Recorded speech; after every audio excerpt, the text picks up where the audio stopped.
Upang mabuhay, kakailanganin ng batang lalaki ng isang pambihirang kakayahan. Sa mundong ito, ang katatagan ay pinananatili sa pamamagitan ng lalo pang pagpapalakas sa mga malalakas, at ang pinakamalalakas ay maaari ring kumain ng mas marami, kaya't tumataas ang kanilang espiritual na enerhiya. Ngunit may isang sundalo na nakatuklas ng mahiwagang kapangyarihan sa mundong ito. Sa gitna ng labanan, ipinaalam sa pinuno ng isang panig na mahusay ang pakikipaglaban ng kaliwang hanay at nagagawang ipagtanggol ang taniman. Ngunit ang kanang hanay ay napipilitang umatras. Sa gitna ng sona ng digmaan, buong tapang na nilalabanan ng mga tao ang pananakop ng dambuhalang mga primado na sumisira sa mga linya ng depensa. Isa sa mga tagapagtanggol ay si Kai, na nag-iisa laban sa isang kalahating tao at tumatawag ng saklolo sa kasama niyang si Manso. Ngunit napabagsak si Kai at naiwan siyang walang kalaban-laban habang pinalilibutan ng mga bagong kaaway ang batang mandirigma, habang si Manso ay napalipad ng isang malakas na hampas. Pauntik nang tamaan si Kai nang biglang umatake ang isang lalaki sa primado mula sa likod at iniligtas ang bata. Matapos iyon, ipinakilala ng mandirigmang ito ang sarili bilang si Alha, ang panganay na anak ni Malakbezin, at nagdiwang ang mga tao sa paligid sa pagdating ng kanilang Panginoon. Pagod na sa pananakop ng mga unggoy, inutusan ni Alha ang mga kalaban na masdan ang kapangyarihan ng Diyos ng lupa na nananahan sa kanya. Agad na lumitaw ang banal na selyo sa mukha ng Maharlika, isang patunay sa harap ng lahat na taglay niya ang basbas ng Diyos. Makalipas lamang ng ilang sandali, muling umatake ang mga unggoy, ngunit madaling pinutol ni Alha ang braso ng una at ang ulo ng pangalawa. Sa sarili nilang wika, inutusan ng isa sa mga primado ang kanyang mga kasamahan na umatras, habang siya mismo ay lumapit upang hamunin ang pinagpalang mandirigma ng mag-isa. Ang unggoy na ito ay naiiba sa iba pa dahil taglay rin niya ang isang banal na selyo na nagniningning sa kanyang mukha na sa teorya ay magpapantay sa laban. Tiwala sa sarili, sumugod ang kalahating tao ng buong bangis, ngunit ang bilis ni Alha ay walang kapantay. Gamit ang kanyang liksi, naiwasan ng lalaki ang isang malakas na hampas habang naghain siya ng isang napakalalim na hiwa sa kanyang kalaban. Tinapos ang laban ng mas mabilis kaysa inaasahan ng sinuman. Kaya naman, itinaas ng mga naninirahan sa nayon ng lag ang kanilang mga bandila at nagdiwang ng tagumpay, habang ang natitirang mga unggoy ay nagsitakas kasunod ng pagkamatay ng kanilang pinuno. Habang pinagmamasdan ang nakakatakot na kaguluhang iniwan sa larangan ng labanan, sinabi ni Manso kay Kai na nakaligtas na naman sila sa isa pang araw. Sa gitna ng lahat ng ito, kinuha ni Alha ang banal na bato mula sa pinuno ng kaaway upang kainin ito. Pagkatapos ay inutusan niya ang kanyang mga kapanalig na gawin din ito sa mga bato ng iba pang patay na primado. Sa pag-inom ng sangkap, nabalutan ng Panginoon ang mapulang aura sa kanyang katawan. Biniyak ni Manso ang isang banal na bato at ibinahagi ito sa kanyang mga kasama.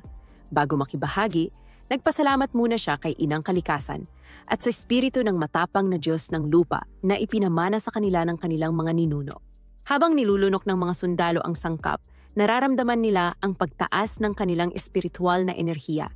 Dahil ang pagkain ng utak mula sa banal na bato ay nagpapalakas ng espiritual na enerhiya at nagpapalakas sa iyo, nais ni Kai na kumuha pa, ngunit binalaan siya ni Manso na hindi ito mangyayari dahil sila ay karaniwang mga sundalo lamang. Sa gitna nito, isang mandirigma ang nag-ulat sa Panginoon na ang iba pang mga bato ay ihahatid sa kastilyo. Isang mas matandang mandirigma na nagngangalang Master Basco ang nagsabi kina Manso at Kai na karamihan sa mga bagay na ito ay dapat mapunta sa mga tagapagdala ng basbas, gaya ni Lord Alha. Pagkatapos ng lahat, ang katatagan ay pinananatili sa pamamagitan ng lalo pang pagpapalakas sa mga malalakas, ganoon ang takbo ng mundong ito. Sa pagkaunawang iyon, naghinagpis si Kai na ang mga karaniwang sundalo, gaya nila ay kailangang lumakas ng hindi umaasa sa ganoong kapaki-pakinabang na yaman. Kalaunan, sa isang handaan na dinaluhan ng mga taga-nayon, ipinahayag ng pinuno na ang mga lupain ng tao sa mga liblib na lugar, gaya ng sa kanila ay matagal nang inaatake ng mga kalahating tao. Subalit ang lag ay naipagtanggol salamat sa pagsisikap ng matatapang nitong mga mandirigma. Siya si Malakbezin at ipinagmamalaki niya ang bawat isa sa kanila. Sawing-sawa na sa mga talumpati, gusto na lamang ni Manso na kumain agad. At sa kabutihang palad, tinapos ni Molok ang talumpati sa isang maikling panalangin ng pasasalamat kay Inang Kalikasan. Tuwang-tuwa, agad sinunggaban ni Manso ang pagkain, ngunit nahirapan sa isang bahagi ng putahe na napakatigas kagatin. Sa paligid niya, may isa pang sundalo sa mesa na gustong makakain ng kasing dami ng kanyang mga kasama. Saka may nagsabi sa kanya na kailangan lang niyang magtrabaho ng mas mabuti. Samantala, napansin ni Kai kung gaano kasuwerte si Manso na nakakakuha ng mas maraming pagkain kaysa sa kanya at sumagot ang kaibigan na hindi siya naging pinuno ng unit ng walang dahilan. Dahil doon, nangako si Kai sa sarili na mag-e-ensayo siya hanggang sa mapagod at lalakas upang makakain siya ng mas karapat-dapat na pagkain. Tinupad niya ang pangako. Nag-ensayo ang batang mandirigma gamit ang kanyang sibat sa gitna ng gabi, ngunit nauwi ito sa pagkakahulog niya sa kanyang likod matapos magkamali ng hakbang. Walang duda, ang kaunting pagkain na natatanggap niya ay hindi sapat.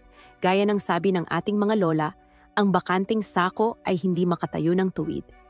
Galit na sumigaw ang bata, humihingi ng kanin na bilog, saka dumating si Manso sa mismong sandaling iyon at nagtanong kung ano raw ba ang rice ball.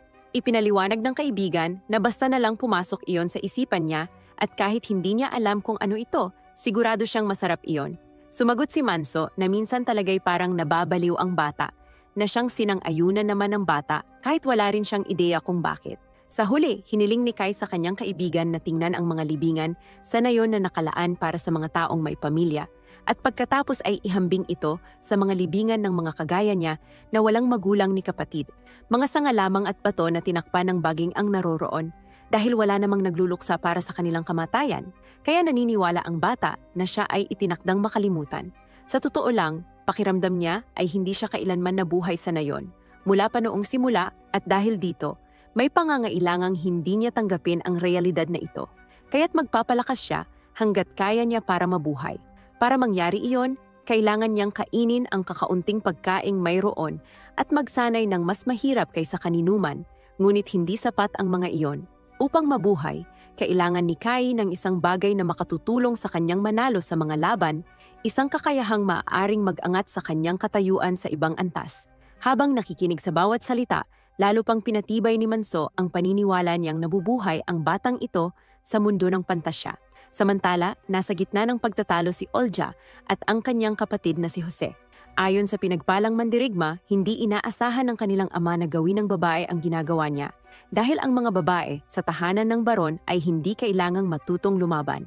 Sa pagsasabi nito, kinuha ni Olja ang baston mula sa kamay ng kanyang kapatid at naglakad palayo, habang si Jose ay nalungkot at inusal na sanay naging lalaki siya upang makatulong sa nayon.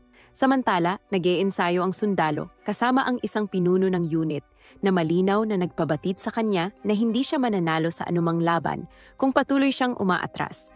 Sa isang punto, tinamaan si Kai at muling napahiga sa kanyang likod, ngunit sa halip na bumagsak sa lupa, lumubog ang kanyang katawan sa isang mahiwagang dagat na nababalutan ng baga. Bigla na lamang, isang reaksyong elektrikal ang nagbigay kuryente sa kanyang lumulutang na katawan patungo sa isang modernong lungsod sa ibang mundo, habang ang kanyang kamay ay lumilikha ng isang patong ng kakaibang enerhiya. Nagising si Kai sa mismong sandaling iyon at nagsimulang maniwalang siya'y naging biktima ng isang salamangka. Iniisip ni Manso na baka nasira na naman ang tornilyo sa ulo ng kawawang bata dahil sa pagkakahampas kaya humingi siya ng paumanhin, pero tumayo si Kai na may kakaibang kumpiyansa at may ngiti sa kanyang mukha. Mag-isa sa kanyang mga iniisip, pinagninilayan niyang muli siyang hinarap ng mga alaala ng mga bagay na hindi naman niya naranasan sa tunay na buhay. Minsan nakakakita siya ng mga di kilalang alaala na ni minsan ay hindi niya narinig at sa pagkaalam niya, may ilang tao talaga na ganoon. Pero wala siyang lakas ng loob na sabihin ito kahit kanino, pati kay Manso. Sa totoo lang, ang mga alaala ring iyon ang nagpakilala kay Kai sa rice balls. Pero kahit ano pa man ang mga bisyong ito, mahiwaga man o may kinalaman sa mahika, wala naman talagang nababago sa buhay niya. Sa katunayan, ni minsan ay hindi pa nakakita si Kai ng mahika sa totoong buhay. Dahil para sa kanya, ang ganitong bagay ay umiiral lang sa mga kwentong bayan. Ngunit sa di maipaliwanag na dahilan, patuloy itong lumilitaw sa kanyang mga kakaibang bisyon. Ngayon, kung sakali mang magamit niya ang mahika sa isang labanan, tiyak na hindi iyon masama. Maya-maya rin ng gabing iyon, tumanggap ng mensahe si Molokbezin sa pamamagitan ng isa sa mga agilang sinanay ng nayon. Pagkapasok niya sa tahanan, kinausap niya si Olha tungkol sa isang pangkat ng mga orc na lumitaw sa kagubatan sa kanluran na nagpapahiwatig na ang laban ay magaganap malapit sa Villa Banya. Ang seremonya ng alyansa ay nakatakda sa loob ng ilang araw, kaya kailangang magmadali ang Vilalag patungo roon. Kahapon mga unggoy, ngayon naman ang mga orc ang handang magdulot ng panibagong sakit ng ulo. Ikinadismaya ni Molok na wala ng oras ang mga sundalo para makapagpahinga, ngunit ipinaalala sa kanya ng anak na tungkulin ng isang sundalo ang magmartsa at ibuwis ang dugo upang ipagtanggol ang kanilang lupain ng walang pag-aalinlangan. Gayunpaman, iginiit ng pinuno na ang lahat ng mga taga na yon ay mga anak ni Molok. Hindi makatulog, nagkomento si Kai sa kalokohang ideya ng paglikha ng apoy gamit lang ang kanyang kamay. Sa kama sa tabi niya, gustong maintindihan ni Manso kung ano na namang pinagdadaanan niya ngayon at ipinaliwanag ni Kai na iniisip lang niya ang isang bagay na parang panaginip na gising. Sabi ni Manso, baka hindi nga iyon panaginip dahil minsan may isang munghing manlalakbay na sa kabila ng kawalan ng liwanag at walang sindi ng apoy, ay tinaas ang kanyang daliri at tumawag ng apoy, at ginamit ito na parang ilaw. Namangha si Kai at nagtanong kung totoo nga ba iyon, at sinabi ng kanyang kaibigan na isa lang iyong kwentong narinig niya noon. Kinabukasan, maagang umalis ang batang nangangarap mula sa dormitoryo at pinag-isipan ang mga narinig niya bago siya nakatulog. Marahil, sa hindi maipaliwanag na dahilan, baka kaya rin niyang makalikha ng apoy mula sa kanyang mga daliri. Iyon ay kung ang bagay na ito na tinatawag na mahika ay gumagamit ng kapangyarihang mahika. Kung ganoon nga ito, sa pagkaalam ng lahat, ang kapangyarihang ito ay nakukuha sa pamamagitan ng pagkolekta ng mahiwagang enerhiya na umiiral sa mundo, at ang mundong ginagalawan ni Kai ay binubuo rin ng ganitong enerhiya. Ang espiritual na enerhiya ay nasa loob ng bawat tao at lumalakas tuwing sila'y kumakain ng mga banal na bato. Kung makakalap siya ng sapat na enerhiya, baka masorpresa ang batang lalaki sa isang bagay na pambihira. Upang subukan ang kanyang teorya, unang pumunta si Kai sa taniman sa likod ng dormitoryo at sinubukang tawagin ang apoy sa pamamagitan ng boses at pagtutok ng daliri, ngunit wala namang nangyari. Pagkatapos, hinawakan niya ang kanyang pulso gamit ang kabilang kamay at iniukol ang buong isipan sa kanyang daliri. Ngunit tila hindi sapat ang simpleng pagnanais lamang. Ang tanong ngayon ay kung paano niya makakalap ang espiritual na enerhiya. Kung iisipin na ang enerhiyang ito ay malamang nasa kanyang dibdib, iniukol ni Kai ang isipan upang maramdaman ang bahaging iyon ng katawan at nakaramdam siya ng isang uri ng init sa lugar kung saan dapat naroroon ang kanyang banal na bato. Habang hinahayaan ang sarili na tangayin ng init na iyon, muling itinuro ni Kai ang daliri niya sa harapan upang subukang lumabas ang apoy. Ngunit sa lakas ng pilit na ginagawa niya, mas madali pang bumagsak ang kanyang puwitan. Samantala, isang legion ng mga orc ang nagmamarcha pakanluran, nag-iiwan ng bakas ng mga patay na tao sa kanilang daraanan hanggang sa marating ang paligid ng Vilalag. Agad namang nalaman ni Master Basco mula sa mensaheng ipinadala ng baron ng Villa Banya na minamatyagan ng kalabang uri ang kanilang galaw mula sa loob ng kagubatan. Sa isang pinagsamang kilos, nagsanib puwersa ang mga sundalo mula sa parehong nayon upang siyasatin ang kagubatan, at nang makita ang mga orc na nagmamanman, isang pangkat ng mga taga-subaybay na tao ang sumugod sa kanila, kabilang sa batalyon sina Kai at Manso. Itinarak ni Manso ang kanyang sandata sa dibdib ng unang target at agad itong napabagsak. Sinusubukang panatilihin ni Kai ang kanyang balanse sa gitna ng duwelo, ngunit sa huli ay tinamaan siya ng isang kasamahang mula sa banya na itinapon papunta sa kanya. Dahan-dahang lumapit ang orc na responsable sa susunod niyang biktima, na nakabaon sa ilalim ng patay na sundalo at hindi makakilos. Ngunit sa mismong sandaling dapat na siyang patayin, nasagip si Kai ng maraming palaso na tumama sa halimaw. Galit na galit, inutusan ni Manso si Kai na tigilan na ang kalokohan habang nakakaramdam ang batang mandirigma ng matinding sakit sa kanyang binti. Samantala, si Lord Alha ay mabilis na gumapang sa pagitan ng mga puno sa gubat at itinulak ang ulo ng isang orc sa lupa kahit hindi man lang ginamit ang kanyang sandata. Kasabay nito, nagsitakbuhan ang iba pang higanting baboy na nakakita sa nangyari sa kanilang kasamahan at hinabol sila ni Alha. May isang sundalo na naisip ding habulin ang kaaway, ngunit pinigilan siya ng isang kasama na nagsabing wala rin namang silbi dahil hindi sila nakikita ng mga mata ng Panginoon. Napilitang buhatin ni Manso ang nasugatang kasama na humingi ng tawad sa abalang kanyang idinulot. Biglang may sundalong sumigaw na iniwan na ni Lord Alha ang lugar na ito sa mga sundalo, na siyang ikinagulat ng pinuno ng unit dahil mayroon pa ring mga orc sa labanan. Hiniling ni Kai sa kaibigan na iwan na lang siya roon. Pero syempre, Tumanggi si Manso at binuhat ang binata pabalik sa base. Iniutos ni Master Basco sa natitirang mga unit na kumalat at tumakbo upang hindi sila kayang habulin lahat ng mga orc. Sa kasawiang palad ng batang sugatan, may isang orc na sumusunod sa kanila ni Manso. Dahan-dahan lamang ito upang mas lalo silang pagtawanan. Alam ni Kai na kung mananatili ang sitwasyon ay mamamatay silang dalawa roon, kaya hiniling niya kay Manso na iwan na siya. Pagkatapos ng lahat, gagawin din daw ni Manso ang parehong bagay kung baliktad ang sitwasyon. Nalulungkot sa masaklap na katotohanan, nangakong pupuniti ng kaalyado ang mga baging sa libingan ni Kai, saka tumakbo palayo. Sa huli, habang tumatakbo si Manso, bumalik si Kai sa pusod ng bagyo, kung saan ang kanyang mga kasama ay nagtatakbuhan at isa-isang napapatay ng mga kalabang kalahating tao. Samantala, ayaw pa ring mamatay ng binata. Paulit-ulit niyang ipinapaalala ito sa sarili habang naglalaro ang mga alaala ng kanyang buhay sa harap ng kanyang mga mata. Maya-maya, huminto siya nang maramdaman ang presensya ng humahabol sa kanya at buong tapang na inutusan itong huwag nang magtago at humarap sa kanya. Bilang huling paraan, sinubukan ng tao na magpakas ng mahika mula sa kanyang daliri. Ngunit wala namang nangyari. Biglang lumipad ang isang itak papunta sa bata, hiniwa ang kanyang balikat, at nagdulot ng mahinang mga sulyap ng kidlat mula sa kanyang hintuturo. Ang orc na naghagis ng itak ay sumugod sa bata at mahigpit na sinakal ang kanyang leeg, ngunit patuloy pa ring tumatangging mamatay si Kai. Ayaw niyang mamatay doon at maubos ang kanyang espiritual na enerhiya. Dahil dito, nagsimulang uminit ang dibdib ng bata ng matindi hanggang sa lumabas ang mas malalakas na sulyap ng apoy sa kanyang daliri. Itinutok ni Kai ang kanyang daliri sa kaaway at iniutos ang paglitaw ng mahikang apoy. At iyon nga ang nangyari. Isang patong ng apoy ang sumirit papunta sa mukha ng dambuhalang baboy na may matinding lakas, kaya napilitan ng halimaw na pakawalan ng tao. Sa huli sinubukang bumalik ng orc sa laban, ngunit bumagsak din sa kanyang mga sugat. Habang pinagmamasdan ang nangyari, nananatiling mangha, nakaramdam si Kai ng pagmamataas sa sarili, kahit hindi pa rin niya makontrol ang apoy na bumabalot sa kanyang kamay at patuloy na sumusunog sa kanyang katawan. Sa ikinalulubha pa ng sitwasyon, bumagsak siya sa lupa nang hindi alam kung bakit. At ngayon ay nagsimulang dumaan ang lamig sa kanyang katawan. Parang hinuhugot ang kanyang buhay dahil sa labis na paggamit ng espiritual na enerhiya. Naisip ni Kai na baka mamatay na talaga siya roon, pero dahil nagawa naman niyang magsindi ng apoy, naisip niyang baka kaya rin niyang patayin ang apoy na naiwan sa kanyang daliri, marahil sa pamamagitan ng tubig. Bukod pa rito, naalala niya na ang espiritual na enerhiya ay dumadaloy gaya ng tubig at kailangan daw isara ang imahinatibong tarangkahan upang mapigil ang pagdaloy nito. At tila hindi pa iyon sapat, nakabangon ang orc at muling sumugod papunta sa bata.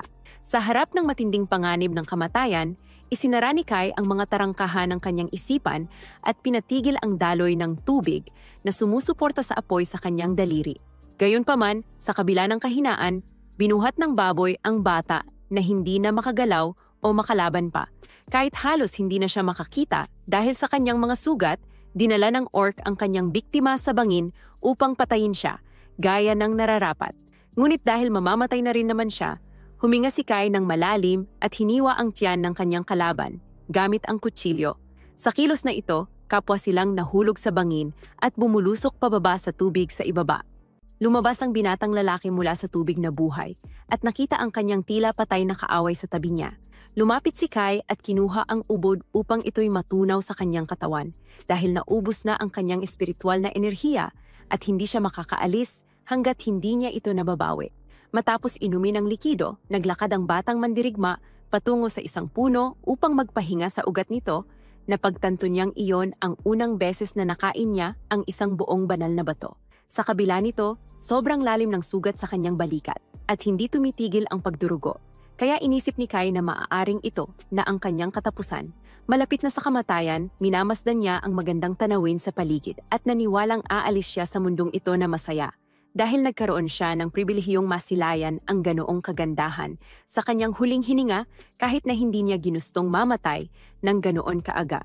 Sa kabila ng kanyang kagustuhan, nawalan ng malay ang binata. Lubos na naubos ang lakas. Sa gabi, nagtipon ang mga sundalo matapos ang labanan. May isang nagtanong kay Manso kung nasaan ang baguhan na kasama niya. Ngunit sa pagtahimik ng pinuno ng squad, nagpasya siyang huwag nang ipagpatuloy ang usapan dahil sa kasamaang palad, karaniwan na ang ganitong mga pagkawala.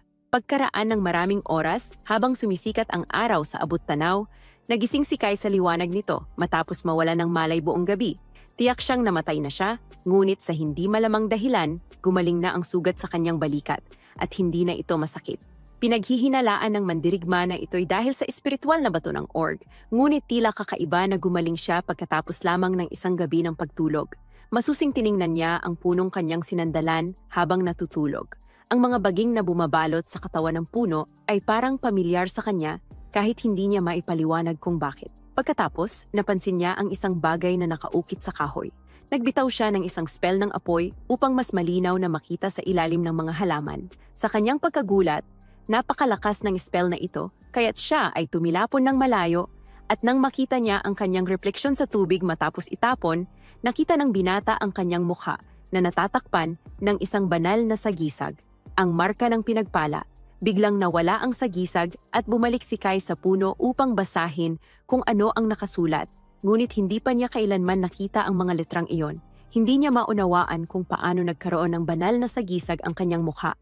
Kaya't tumakbo siya papunta sa isang tumpok ng gumuho ng mga bato upang makatakas, ngunit habang siya'y umaakyat, muling lumitaw ang kanyang sagisag at ang lakas na dulot nito ay naging dahilan upang mabasag niya ang isa sa mga batong inaakyatan niya.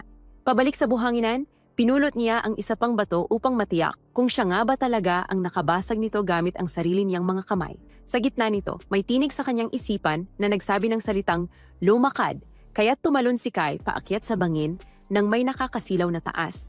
Hindi makapaniwala sa kanyang nagawa. Narating niya ang gubat at tumingin pababa sa mahiwagang punong parang nagpagising ng kung anong bagay sa loob niya. Habang patuloy siyang naglalakad sa kaibuturan ng gubat, iniisip ni Kai na ang kapangyarihang nakuha niya ay mas kahanga-hanga pa. Ngunit nagtaka rin siya kung ito nga ba talaga ay isang biyaya ng Diyos. Sa kahit anong paraan, kung siya nga'y tunay na pinagpala, ipinagdiwang niya ang katotohanang makakakain na siya ng kahit ilang espiritual na bato ang gusto niya. Ngunit may isa na namang pagdududa na sumulpot. Baka hindi nga siya tunay na pinagpala sa kabila ng pagkakaroon niya ng banal na sagisag. Ano man ito, mas mabuting panatilihin muna itong lihim. Ilang oras ang lumipas, ginampanan ni Manso ang kanyang tungkulin na may malungkot na ekspresyon. Ngunit hindi nagtagal ay nakaramdam siya ng ginhawa at ngumiti nang lumabas si Kai mula sa gubat. Isang araw ang lumipas, sa kabila ng kanyang pagkawala at matinding pinsala, ang binata ay muling bumalik sa trabaho na parang walang nangyari. Nabahala ang ilang mga kasamahan at nilapitan si Kai, tinanong kung hanggang saan niya balak bungkalin ang lupa mag-isa. Paglingon niya sa paligid, napagtanto ng binata na halos nabungkal na niya ang buong bukirin ng siya lamang.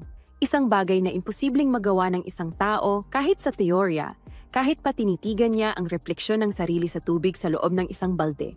Napansin niya na hindi lumitaw ang kanyang sagisag, kahit na napakalaki ng effort na inilaan niya. Sa oras ng pahinga, iniisip ng mga tao na may kakaiba sa batang ito, kaya't ipinagtanggol niya ang sarili at sinabing kumain siya ng mga banal na bato hanggang mabusog kaya siya ganito kalakas. Noong labanan sa nayon ng banya, may grupo ng mga org na napatay sa gubat at iginiit ni Kai na kumain siya ng 10 o 20 sa kanila dahil nasugatan siya at gutom na gutom noon. Pinaniwalaan ni Manso ang kwento at naalala niyang may narinig siyang balita tungkol sa isang taong lubos na umunlad matapos kumain ng maraming ganoong klasing bato. Kaya't posibleng ngang biglang tumaas ang antas ng bata sa isang gabi lamang. Samantala, may isang babae ang nakapansin kay Elsa na nakatitig sa mga lalaki at tinanong siya kung may nakita ba siyang nakaagaw ng atensyon niya. Sa di kalayuan, tinanong ni Lady Jose si Hinoong Basco kung kamusta na ang mga paghahanda at ipinakita nito na pinili niya ang pinakamainam na mga alay para sa lapida. Bihira ang mga malalayong lupain tulad ng kanilang nayon, ngunit nakakayanan pa rin ng mga tao ang masaganang ani dahil sa mga gawa ng Panginoon ng lupain at ng Diyos ng lupa sa loob niya. Pagkatapos ng lahat, ang mga pinagpala ang tagapagtanggol ng lupain at ang kanilang lakas ang nagpapabunga at nagpapayabong sa lupa. Matapos tiyaking walang nakakakita, bumalik si Kai sa bakuran ng dormitoryo upang mag-ensayo ng kanyang mahika. Sa pagkakataong ito, sa pagtuon ng kanyang daliri at pagbitiw ng isang utos, nagtagumpay siyang makapagpalabas ng apoy at hindi rin niya naramdaman ang pagkaubos ng kanyang espiritual na enerhiya. Dahil dito, sigurado siyang taglay na niya ang isang hindi pangkaraniwang kapangyarihan. Ngunit hindi pa rin niya alam kung siya ay tunay na pinagpala o hindi. Sa kasamaang palad, nahuli ang binata ni Lady Jose na sinubukang intindihin kung bakit may apoy sa daliri ng bata. Sinubukan ni Kai na magbigay ng dahilan upang makaiwas, ngunit iginiit ng anak ng Panginoon na malaman kung ano talaga ang ginagawa niya roon. Dahil dito, napilitan si Kai na magsabi ng totoo at inamin na sinusubukan niyang magpalabas ng apoy gamit ang isang kakayahang nakuha niya, kahit hindi niya eksaktong alam kung paano ito nangyari. Dito, sinabi ni Jose na maaaring may talento ang binata sa pagiging isang tagagamit ng kakayahan, isang taong gumagamit ng mga misteryosong teknik na tila imposible. Iyan ang tawag sa mga miyembro ng mga espesyal na pamilya mula sa gitnang rehiyon at ilang monghe. Sa totoo lang, akala ni Kai ito ay mahika, ngunit wala naman ideya ang dalaga kung ano ang ibig sabihin ng salitang iyon. Isinantabi muna iyon ni Jose at napansin na hindi man lang napagod si Kai sa ginawa niya, kaya gusto niyang malaman kung siya nga ba ang batang tinutukoy sa mga bulong-bulungan, ang kumain ng maraming banal na bato at naging makapangyarihan.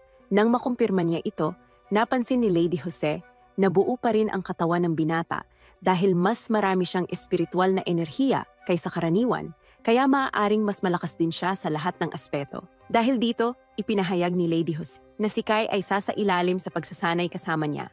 Hindi na nag-aksaya ng oras, agad nagsimula ang dalawa sa isang huwad na labanan. Sa pagdama ng presyon mula sa kanyang kalaban, napagtanto ni Kai ang kapangyarihang maaaring ipagkaloob ng isang biyaya sa isang tao.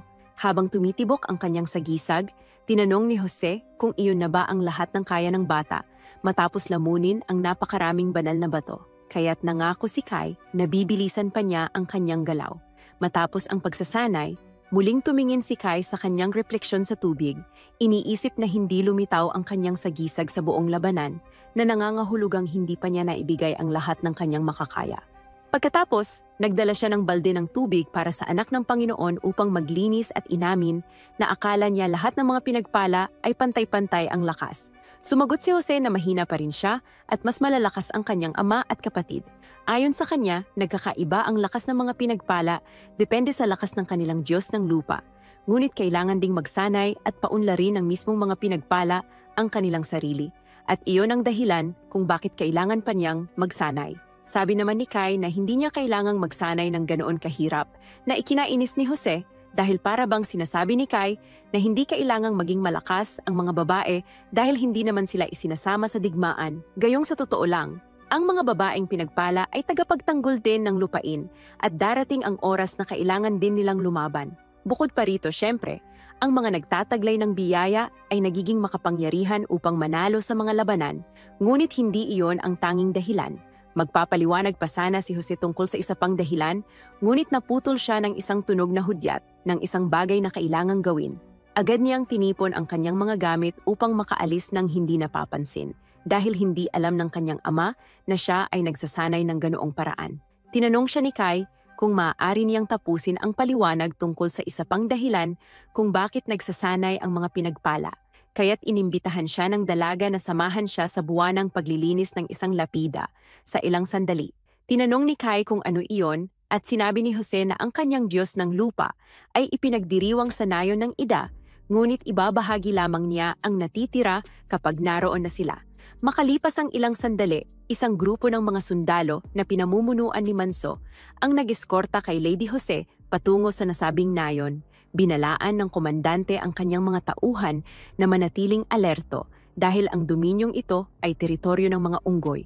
May isang sundalo na nagtanong kay Kai kung totoo ang tsismis na ang kanilang squad ay napili para sa pag-eskorta dahil ang anak ng Panginoon ay pinili ang kanyang kumpanya. Sumingit si Manso at sinabing hindi man lang kilala ni Lady Jose ang batang ito, ngunit may ilan sa mga sundalo na naniwala sa tsismis, kaya naging sentro ng atensyon si Kai sa grupo. Sa bandang unahan, nang marating nila ang isang guho sa daraanan, sinabi ng isang sundalo kina Manso at Kai na ang nayong ito ay dating pagmamay-ari ng pamilya Moloch, ngunit napilitan silang tumakas dahil sa madalas na pag-atake ng mga kalahating tao. Sa anumang kaso, naroon pa rin ang isang lapida at ang kanilang misyon ay tiyaking patuloy na makakatanggap ng tamang paggalang ang mga Diyos ng lupa sa pamamagitan ng isang marapat na pagpupugay sa mga yumao. Bukod pa roon, ang lupa sa rehiyong ito ay naging ganap na baog dahil humina na ang biyaya ng Diyos ng lupa at hindi na umaabot sa teritoryong ito. Sa kabila nito, sa ikinagulat ng batikang mandirigma, lumapit si Lady Jose at sinabi kay Flynn na gusto niyang samahan siya ni Kai upang libutin ang nayon. Dinala ni Jose si Kai sa isang lugar na dati ay taniman, ngunit ngayon isa na lamang bunton ng mga tuyong bulaklak sa isang baligtad at patay na bukirin. Doon, nanalangin si Jose para sa biyaya ng kanyang Diyos na dumaloy sa espasyong iyon, lumikha ng pulang aura na lumaganap sa mga halaman.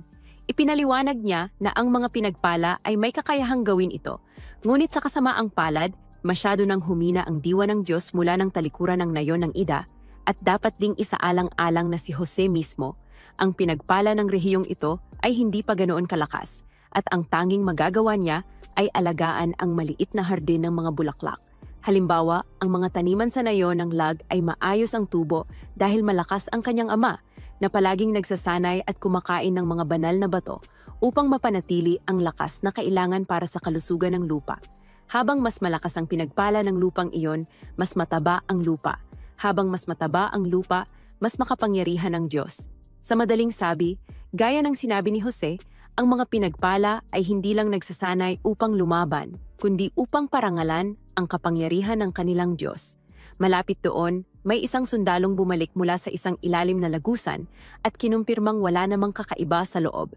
Iniutos ni Flynn na manatili sa lugar ang Squad 1 upang bantayan ang paligid, habang ang natitira ay sasama kay Lady Jose pababa.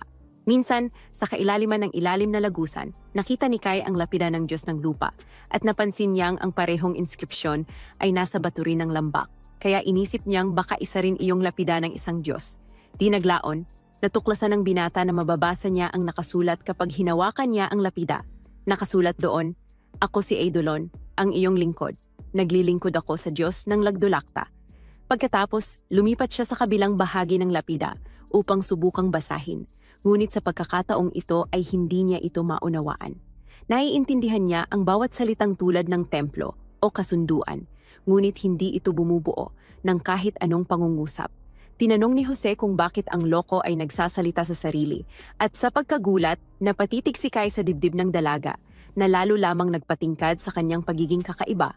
Sa paligid ng guho, 2 unggoy ang lumapit sa lugar at napansin ang kilos ng mga tao. Sa loob ng ilalim na lagusan, ibinahagi ni Kai na hindi niya alam na nagsasanay si Jose upang maging malakas para sa nayon ng Eda, at ibinahagi naman ng dalaga na balang araw ay balak niyang muling itayo ang nayon. Pagkatapos ng lahat, natanggap niya ang proteksyon ni Eidolon, ang Diyos ng lupa ng nayon ng Eda, kaya naging pananagutan niya ang lugar na ito. Dahil dito, nangako ang babae na balang araw ay magiging sapat ang lakas niya upang mapatubo ang lahat ng uri ng halaman at mapamulaklak ang mga bulaklak na mahal niya sa nayong ito, upang maraming tao ang tumira roon. Sa pakikinig sa kanyang pananalita, naantig ang ilang sundalo at naingganyong samahan ang dalaga sa kanyang misyon, habang si Kai naman ay napaisip na ang isang pinagpala ay may pananagutan sa lupa, sa mga Diyos at sa mga tao. Siya naman, sa kabilang banda, ay walang lupain, walang Diyos at walang pananagutan. Sa sandaling iyon, binalaan ng isang mandirigma ang mga naroon na may bantang nagkukubli sa labas. Sa labas, iniutos ni Flynn kay Manso na ipadala ang kanyang squad upang ieskorta si Lady Jose at tumakas sa harapang daan, habang ang ilang lalaki ay nagbuhos ng buhangin sa ibabaw ng lapida upang mabilis itong maitago. Tungkol naman sa natitirang mga sundalo, inatasan silang salakayin ang kalaban mula sa likuran. Lumapit si Jose na may hawak na sibat at ipinahayag na sasama siya sa laban. Ngunit ipinaalala ni Flynn ang kahalagahan niya, kaya't kailangang makabalik siya ng ligtas sa nayon ng lag. Bukod pa rito, wala pang karanasan sa labanan si Jose. Sa pagkarinig nito, nasaktan ang damdamin ng dalaga, ngunit wala ng oras para doon, kaya sinamahan siya ni Manso papunta sa ligtas na lugar. Lumapit ang 2 unggoy sa guho, at ang isa sa kanila ay naghagis ng bato sa isang sundalong nagkukubli sa likod ng isang wasak na pader.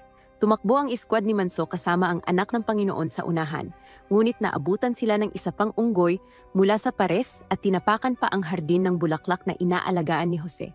Lubhang nainis sa nakita, humarap ang dalaga sa harap ng iba at itinuro ang kanyang sibat sa kalaban. Sa ikinalala ng lahat, biglang lumitaw ang isa pang dambuhalang unggoy, ngunit hindi na tinag si Jose at ipinakilala ang sarili bilang anak ni Moloch Bezin, sabay sabing nananahan sa kanyang katawan ang kapangyarihan ng Diyos ng lupa. Gayon din, hindi umurong ang kalaban. Pagkatapos, nang makita ni Kai na papaluin ng unggoy ang babae gamit ang palakol, itinulak niya ito paatras at sinaksak ang dibdib ng unggoy gamit ang kanyang sibat. Pagkaraan nito, pinulot ng binata ang sandata ng unggoy mula sa lupa at tumakbo patungo sa isa pa, pinatama ang sibat sa dibdib nito. Gayunpaman, nanatiling nakatayo ang unggoy at tinabig ang sibat ng tao, saka tumalon at ibinaon ang palakol sa balikat ng kalaban at pagkatapos ay ang punyal sa kanyang likod. Mula sa sandaling iyon, nakita ni Lady Jose ang banal na sagisag sa mukha ng batang sundalo. Pagkatapos ay nag-cut ang eksena sa mansyon ni Lord Moloch at makikita natin si Orha na pinapagalitan si Jose dahil sa pagharap sa kalaban at pagkatapos ay natulala sa takot.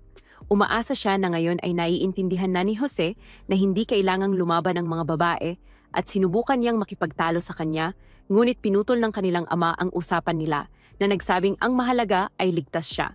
Inutusan niya si Orha na siguraduhin na ang lugar kung saan lumitaw ang mga makak ay regular na nababantayan at ibinunyag niya na may isang inspektor mula sa Central Plains na darating dito sa lalong madaling panahon, kaya dapat silang maging mapagmatsyag. Umalis si Orha para ipaalam ito sa mga sundalo at humingi ng paumanhin si Jose sa kanyang ama. Hindi interesado ang kanyang ama sa kanyang paghingi ng tawad at sa halip ay tinanong pa niya tungkol kay Kai, ang taong tumalo sa mga makake. Excited siyang makita kung ano ang magagawa pa ni Kai sa hinaharap at medyo naiinis si Jose dito. Samantala, makikita natin si Kai na nagtatrabaho sa nayon at inabutan siya ng ilan sa kanyang mga kaibigan na tinanong siya kung totoo bang naging bayani siya sa Ida Village. Sinabi niya na desperado lamang siya noon, ngunit narinig na nila ang buong kwento mula sa iba pa nilang mga kaibigan at alam nila na naging malapit din siya kay Lady Jose. Tinanong nila siya kung paano ang amoy ni Jose. Iniisip na siguro ay napakasarap ng pakiramdam na mapalapit sa kanya at napansin ng mga dalagang dumaraan ang kanilang harutan. Iniisip na ang mga lalaki sa kanilang nayon ay puro walang silbi. Pagkatapos ay dumating si Manso, sinasabihan ng mga lalaki na bumalik sa trabaho at iniisip ng mga babae na ang batang kumain ng lahat ng mga Godstone ang tanging may potensyal sa grupo at napapansin nila na talagang nakatutok si Elsa sa kanya. Sinabihan nila siya na angkinin na ito bago maagaw ng iba at namula siya sa hiya habang sinasabi na wala namang ganoon. Pagkatapos nito, lumapit si Jose kay Kai upang makipag-usap at may ilang lalaki ang nakapansin sa kanilang dalawa. Pumunta sila sa isang pribadong lugar para mag-usap at nagpasalamat siya sa kanya dahil sa pagsagip sa kanya noon sa Ida Village. Naalala niya na mayroong divine crest sa mukha niya noong iniligtas siya nito, ngunit iniisip niyang baka na malikmata lang siya at sinabi niyang wala siyang silbi nang humarap siya sa kalaban. Natigilan lamang siya sa takot at napagtanto niya na hindi sapat ang maging malakas lamang. Kailangan niya ng mga kasanayan at ng tapang upang gamitin ang mga ito. Kaya simula bukas, mag-e-ensayo siya araw-araw at sasamahan siya ni Kai. Nagulat siya sa narinig, ngunit napilitan siyang pumayag at napansin ng mga lalaking kanina pa ang dalawa habang nag-uusap at nagselos sila kay Kai. Pagkatapos ay nag-cut ang eksena kay Kai na pumuputol ng mga troso para gawing panggatong. At dumating si Elsa dala ang tubig para sa kanya. Tinanggap niya ito at nagpasalamat sa kanya at habang iniinom niya ito, napansin niyang mas masarap ito kaysa dati. Natutuwa siya sa narinig at isa sa kanyang mga kaibigan ang humiling na tulungan siya kaya umalis siya. Pagkatapos ay dumating si Manso at iniisip niya na sa wakas ay dumating na ang tagsibol para kay Kai. Sabi ni Kai na wala namang ganoon at bigla niyang narinig ang iyak ng isang ibon. Naalala niyang narinig niya rin ang parehong tunog sa lambak kung saan siya napadpad noon. Nais niyang bumalik doon at sa gabi makikita natin siyang natutulog sa barracks. Bigla siyang nagising dahil sa parehong iyak ng ibon at agad siyang lumabas. Sinundan niya ang tunog, tumalon sa pader ng lungsod gamit ang isang malaking talon at mabilis na tumakbo papunta sa lambak. Parang naging isa siya sa hangin. Pagkatapos ay tumalon siya diretso sa isang ilog, lumutang ng kalmado at ninanamnam ang sandali. At sinabi niyang talaga niyang gusto ang lambak na ito. Napansin niya ang ibon na kanina pa umiiyak at ito'y lumipad papunta sa lapida ng Diyos ng lupa. Lumapit din siya rito at sinubukan basahin ang mga ukit dito, ngunit hindi niya ito maintindihan. Naisip niya kung nakaligtas siya sa sugat sa balikat dahil sa proteksyong ibinigay ng lapida at nagpasalamat siya rito. Pagkatapos nilinis niya ang lapida at pagkatapos nito ay tumakbo siya sa paligid ng lugar, napansin niyang madilim na. Ngunit malinaw pa rin niyang nakikita na para bang araw pa rin. Naisip niya kung dahil din ba ito sa kanyang banal na proteksyon at nagpahinga siya, uminom ng tubig at kumain ng mga prutas. Iniisip niya na napakayaman ng kagubatan na ito at marami ang pagkain at tubig dito. Nais niyang manirahan dito at iniisip niyang dapat siyang magtayo ng bahay sa lugar na ito. Umakyat siya sa lambak at napagtanto niya na kailangan muna niyang pumutol ng ilang mga puno. Tinitingnan niya ang isa sa mga puno, iniisip kung paano niya ito puputulin at sigurado siyang hindi kakayanin ng kanyang marupok na kutsilyo. Naisip niya na baka magawa niya ito gamit ang mahika at bumuo siya ng isang talim na gawa sa apoy. Sinubukan niyang putulin ang puno gamit ito, ngunit nangyari ang inaasahan. Nagliyab ang puno. Nagawa niyang patayin ang apoy at naisip niyang baka wala na siyang magagawa. Ngunit nagpasya siyang huwag sumuko. Iniisip na nagawa naman niyang lumikha ng apoy. At kung pagbubutihin niya pa, baka makahanap siya ng paraan. Napagtanto niya na ang mahika ay nagpapakatotoo sa mga bagay na iniisip niya. Kaya iniisip niyang kailangang maisip niya ang mismong pagputol ng puno. Alam niya na ang pagputol ay nangangahulugan ng pagputol sa mga ugnayan sa pagitan ng mga molekula, ngunit nagtataka siya kung ano ang mga molekula. Napagtanto niya na ito ay marahil isa na namang kakaibang alaala. Ngunit ngayon, alam na niya kung ano ang dapat gawin at nagpasya siyang paghiwa-hiwalayin ang mga ugnayan ng puno upang maputol ito. Habang itinataas niya ang kanyang kamay patungo sa puno, iniisip niyang dumulas ang isang di nakikitang talim sa pagitan ng mga molekula at nagsimula itong gumana, ngunit bago niya matapos, napansin niya ang ilang mga ibon na lumilipad ng walang direksyon at napagtanto niyang may paparating. Makikita natin na may mga orc sa lugar at napansin din nila ito. Pagkatapos ay nag-cut ang eksena kay Kai na nag-iikot sa paligid at nakita niya ang ilang tao na sumusubok pumasok sa lambak. Ipinamalas niya ang kanyang banal na marka, tumakbo papunta sa kanila at galit na tinanong kung anong ginagawa nila. Ngunit natigilan siya nang mapansin niyang mukhang mga bata sila. Nagulat ang mga bata nang makita siya at nagsalita sila sa ibang wika, ngunit hindi niya maintindihan. Sinubukan ng isa sa kanila na ipagtanggol ang iba sa pamamagitan ng pagtutok ng kutsilyo kay Kai, ngunit pinigilan siya ng isang matandang lalaki na kasama nila. Nagsalita ang matanda sa wika ng tao at ipinakilala ang sarili bilang si Polek, ang pinuno ng mga taong kuror. Napagtanto ni Kai na mga kuror pala sila at ito ang unang beses na nakita niya sila. Nagulat siya na napaka-fluent ang matanda sa wika ng tao at isiniwalat ng matanda na nagkaroon na sila ng pakikipag-ugnayan sa mga mangangalakal na tao.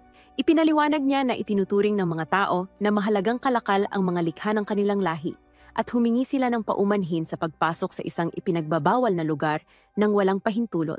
Ibinunyag niya na pumunta sila rito upang muling ipagpatuloy ang isang sinaunang kasunduan ng dakilang Diyos ng lambak at tinawag niya si Kai bilang isang Diyos na kahawig ng tao.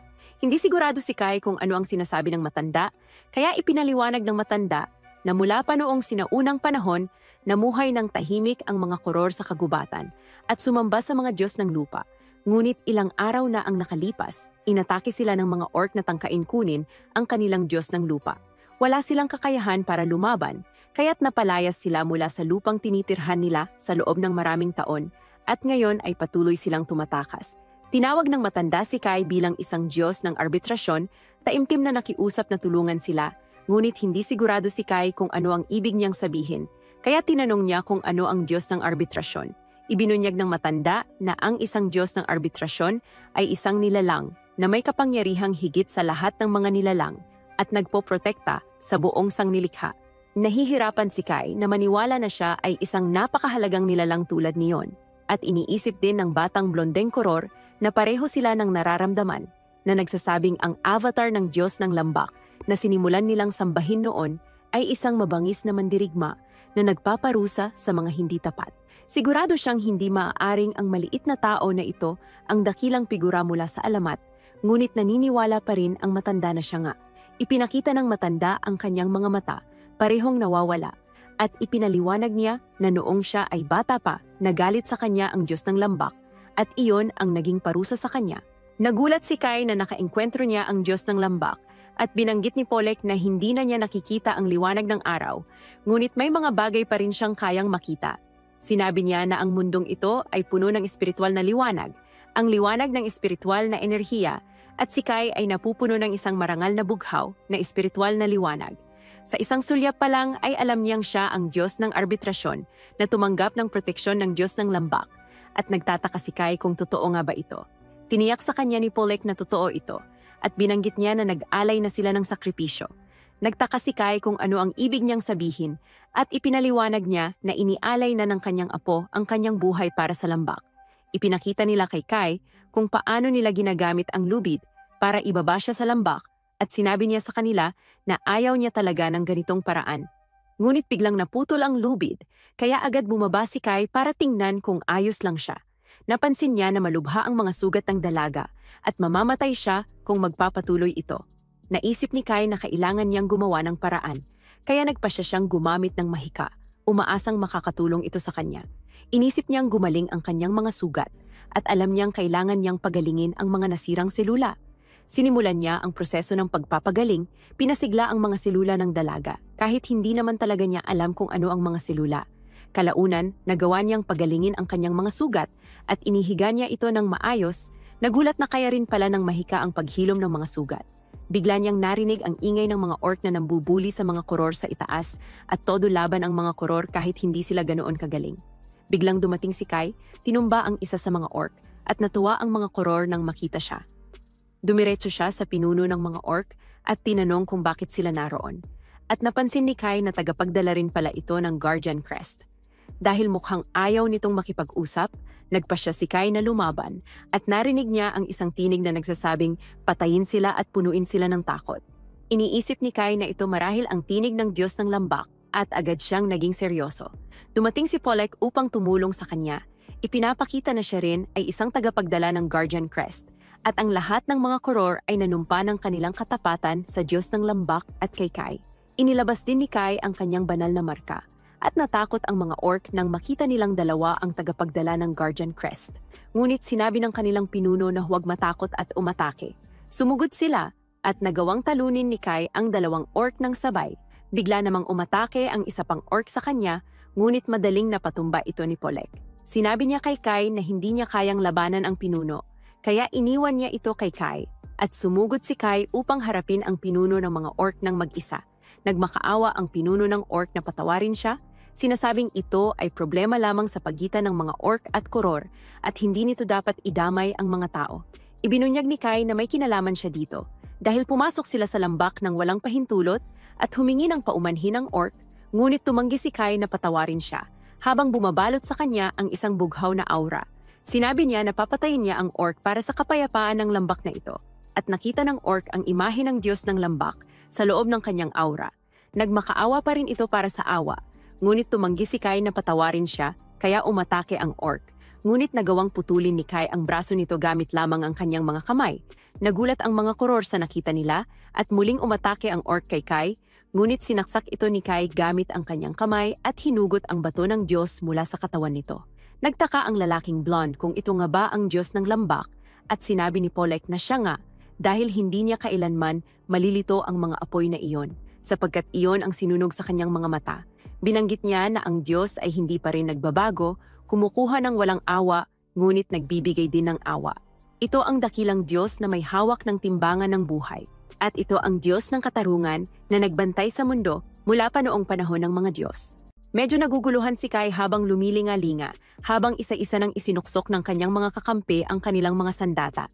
Doon niya napagtanto, ngayon lang siya unang nakapatay ng isang pinagpala. Nagsimulang umawit ang mga koral sa sarili nilang wika at lumapit ang kanilang pinuno upang isalin ang mensahe. Nagagalak sila dahil si Kai ay malapit nang tumanggap ng basbas ng dakilang baboy ramo. Yaong mga kumakain ng banal na bato ng isang pinagpala ay sumisipsip ng kapangyarihan ng Diyos ng lupa at minamana ang kanyang basbas. Bagaman walang sinuman ang maaaring protektahan ng mahigit sa isang Diyos, nang sabay-sabay, maaaring saluhin ng isang tao ang kapangyarihan ng iba't ibang Diyos upang lalong lumakas at maprotektahan ang lambak na ito.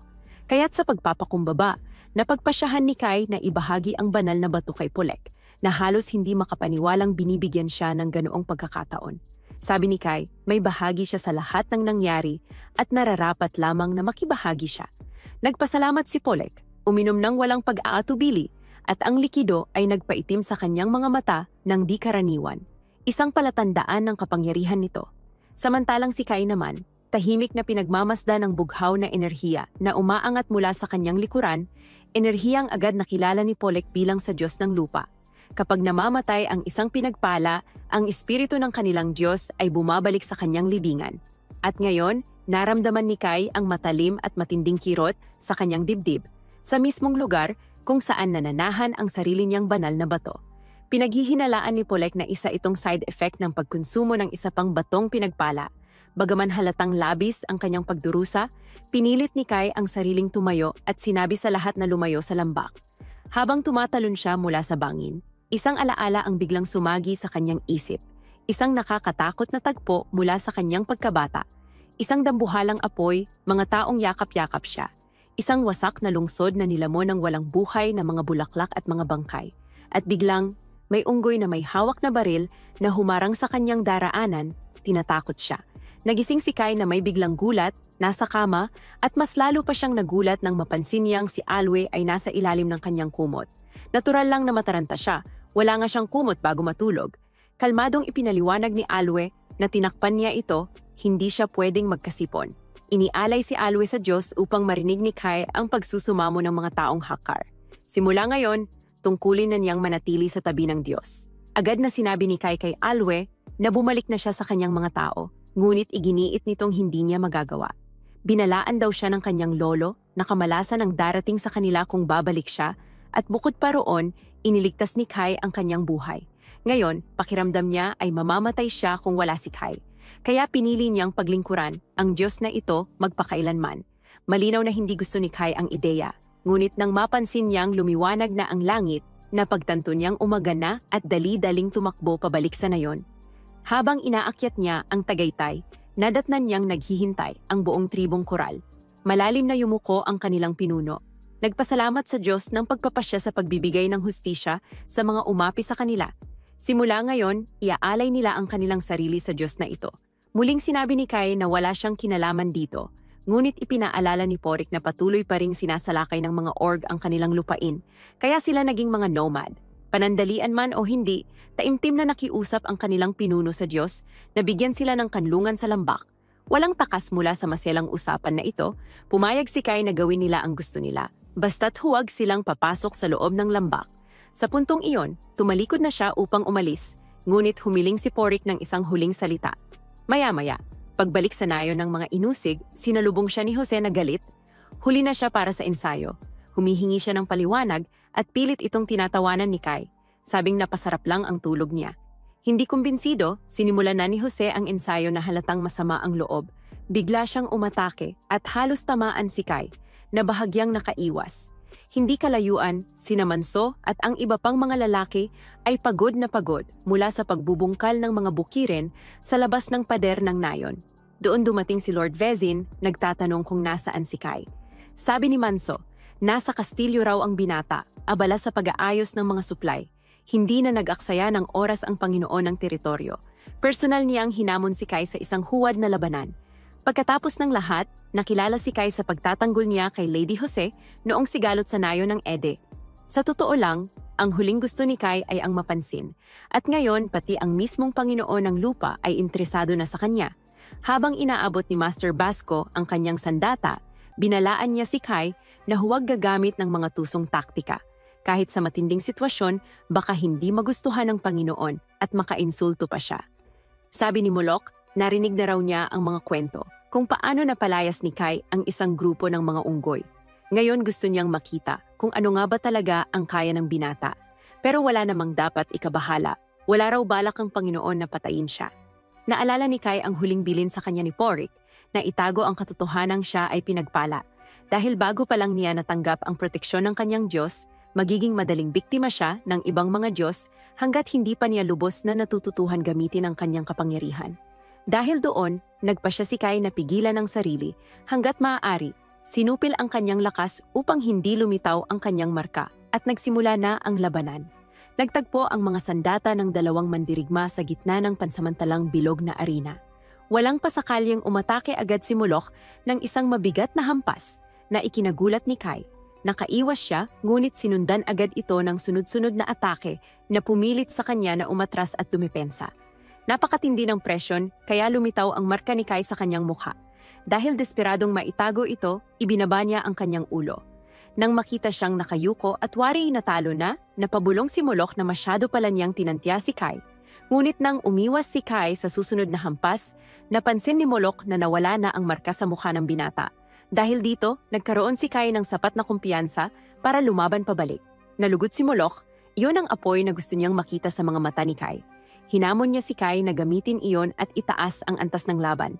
Bilang halimbawa, lalo pang nilakas ng dambuhalang Panginoon ang kanyang mga atake. Mabilis namang gumanti si Kai ng isang hampas sa baywang ng kalaban, ngunit biglang ibinagsak ni Molok ang kanyang bisig ng malakas at naputol sa dalawa ang baston ni Kai. Ngayon na wala ng sandata, hindi umurong si Kai, malayo roon.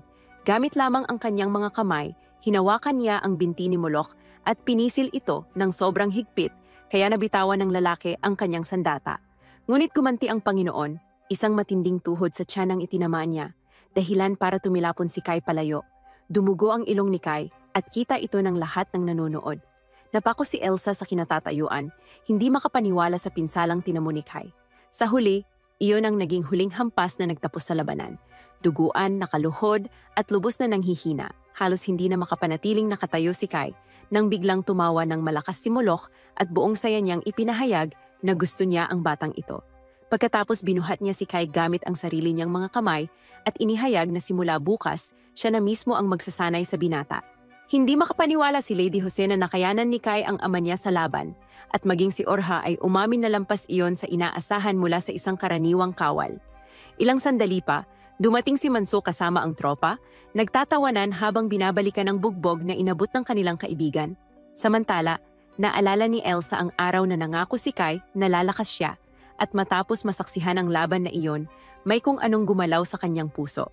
Kinagabihan, bumangon si Kai mula sa higaan at masayang tumakbo papunta sa lambak. Lagi na lang siyang abala kina Jose at Molok nitong mga huling araw, kaya ngayon lang siya nagkaroon ng pagkakataong makapuslit. Pagdating niya, napansin niya ang isang kubong, may ilaw at agad inakalang pumasok ang mga koral sa lambak nang walang pahintulot. Pero nang sumilip siya sa loob, nakita niya si Arua, abalang-abala sa kanyang mga gawain sa bagong tayong kubo. Siya mismo ang nagtayo nito para sa kanyang Diyos at umaasang matutuwa ito. Bagaman tila nagpapasalamat si Kai, nanindigan pa rin siya sa desisyong pauwiin si Arua sa kanyang bayan.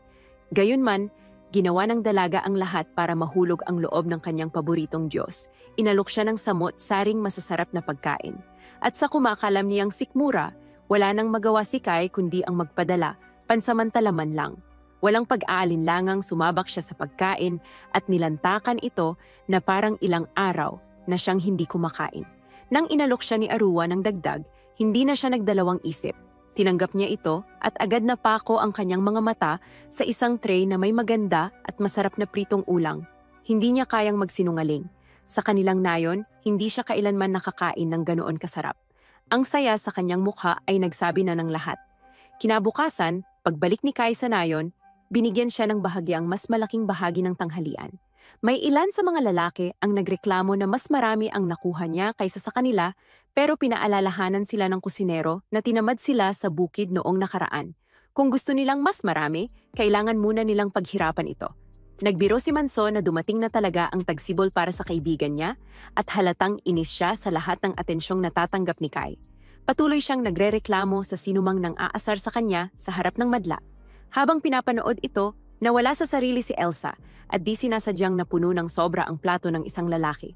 Nagulat ito at tinanong siya kung may nararamdaman ba siya para sa kanya dahil bihira raw siyang bigyan ng ganoon karaming pagkain. Gabi na nang bumalik si Kai sa lupang itinakda para sa kanyang protektahan at doon niya muling nadatnan si Aru, isa na namang gabi sa kanyang doble buhay. Pagsapit ng madaling araw, nakikipaglaban na ang Diyos ng pagpapasya kay Lady Jose at habang unti-unting nawawala ang mga bituin sa langit, bumalik na si Kai sa lambak kasama ang kanyang di pangkaraniwang kasama. Lumipas ang mga araw sa parehong ritmo.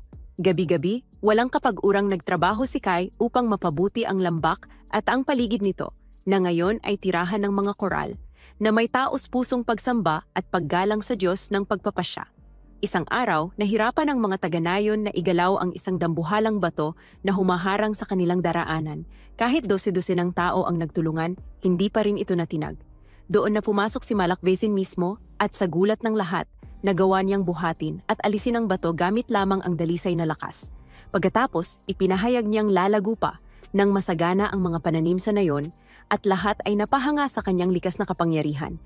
Maya-maya, Bumalik si Kai at sinubukang buhayin ang isang bulaklak gamit ang kanyang basbas, ngunit bigo siya.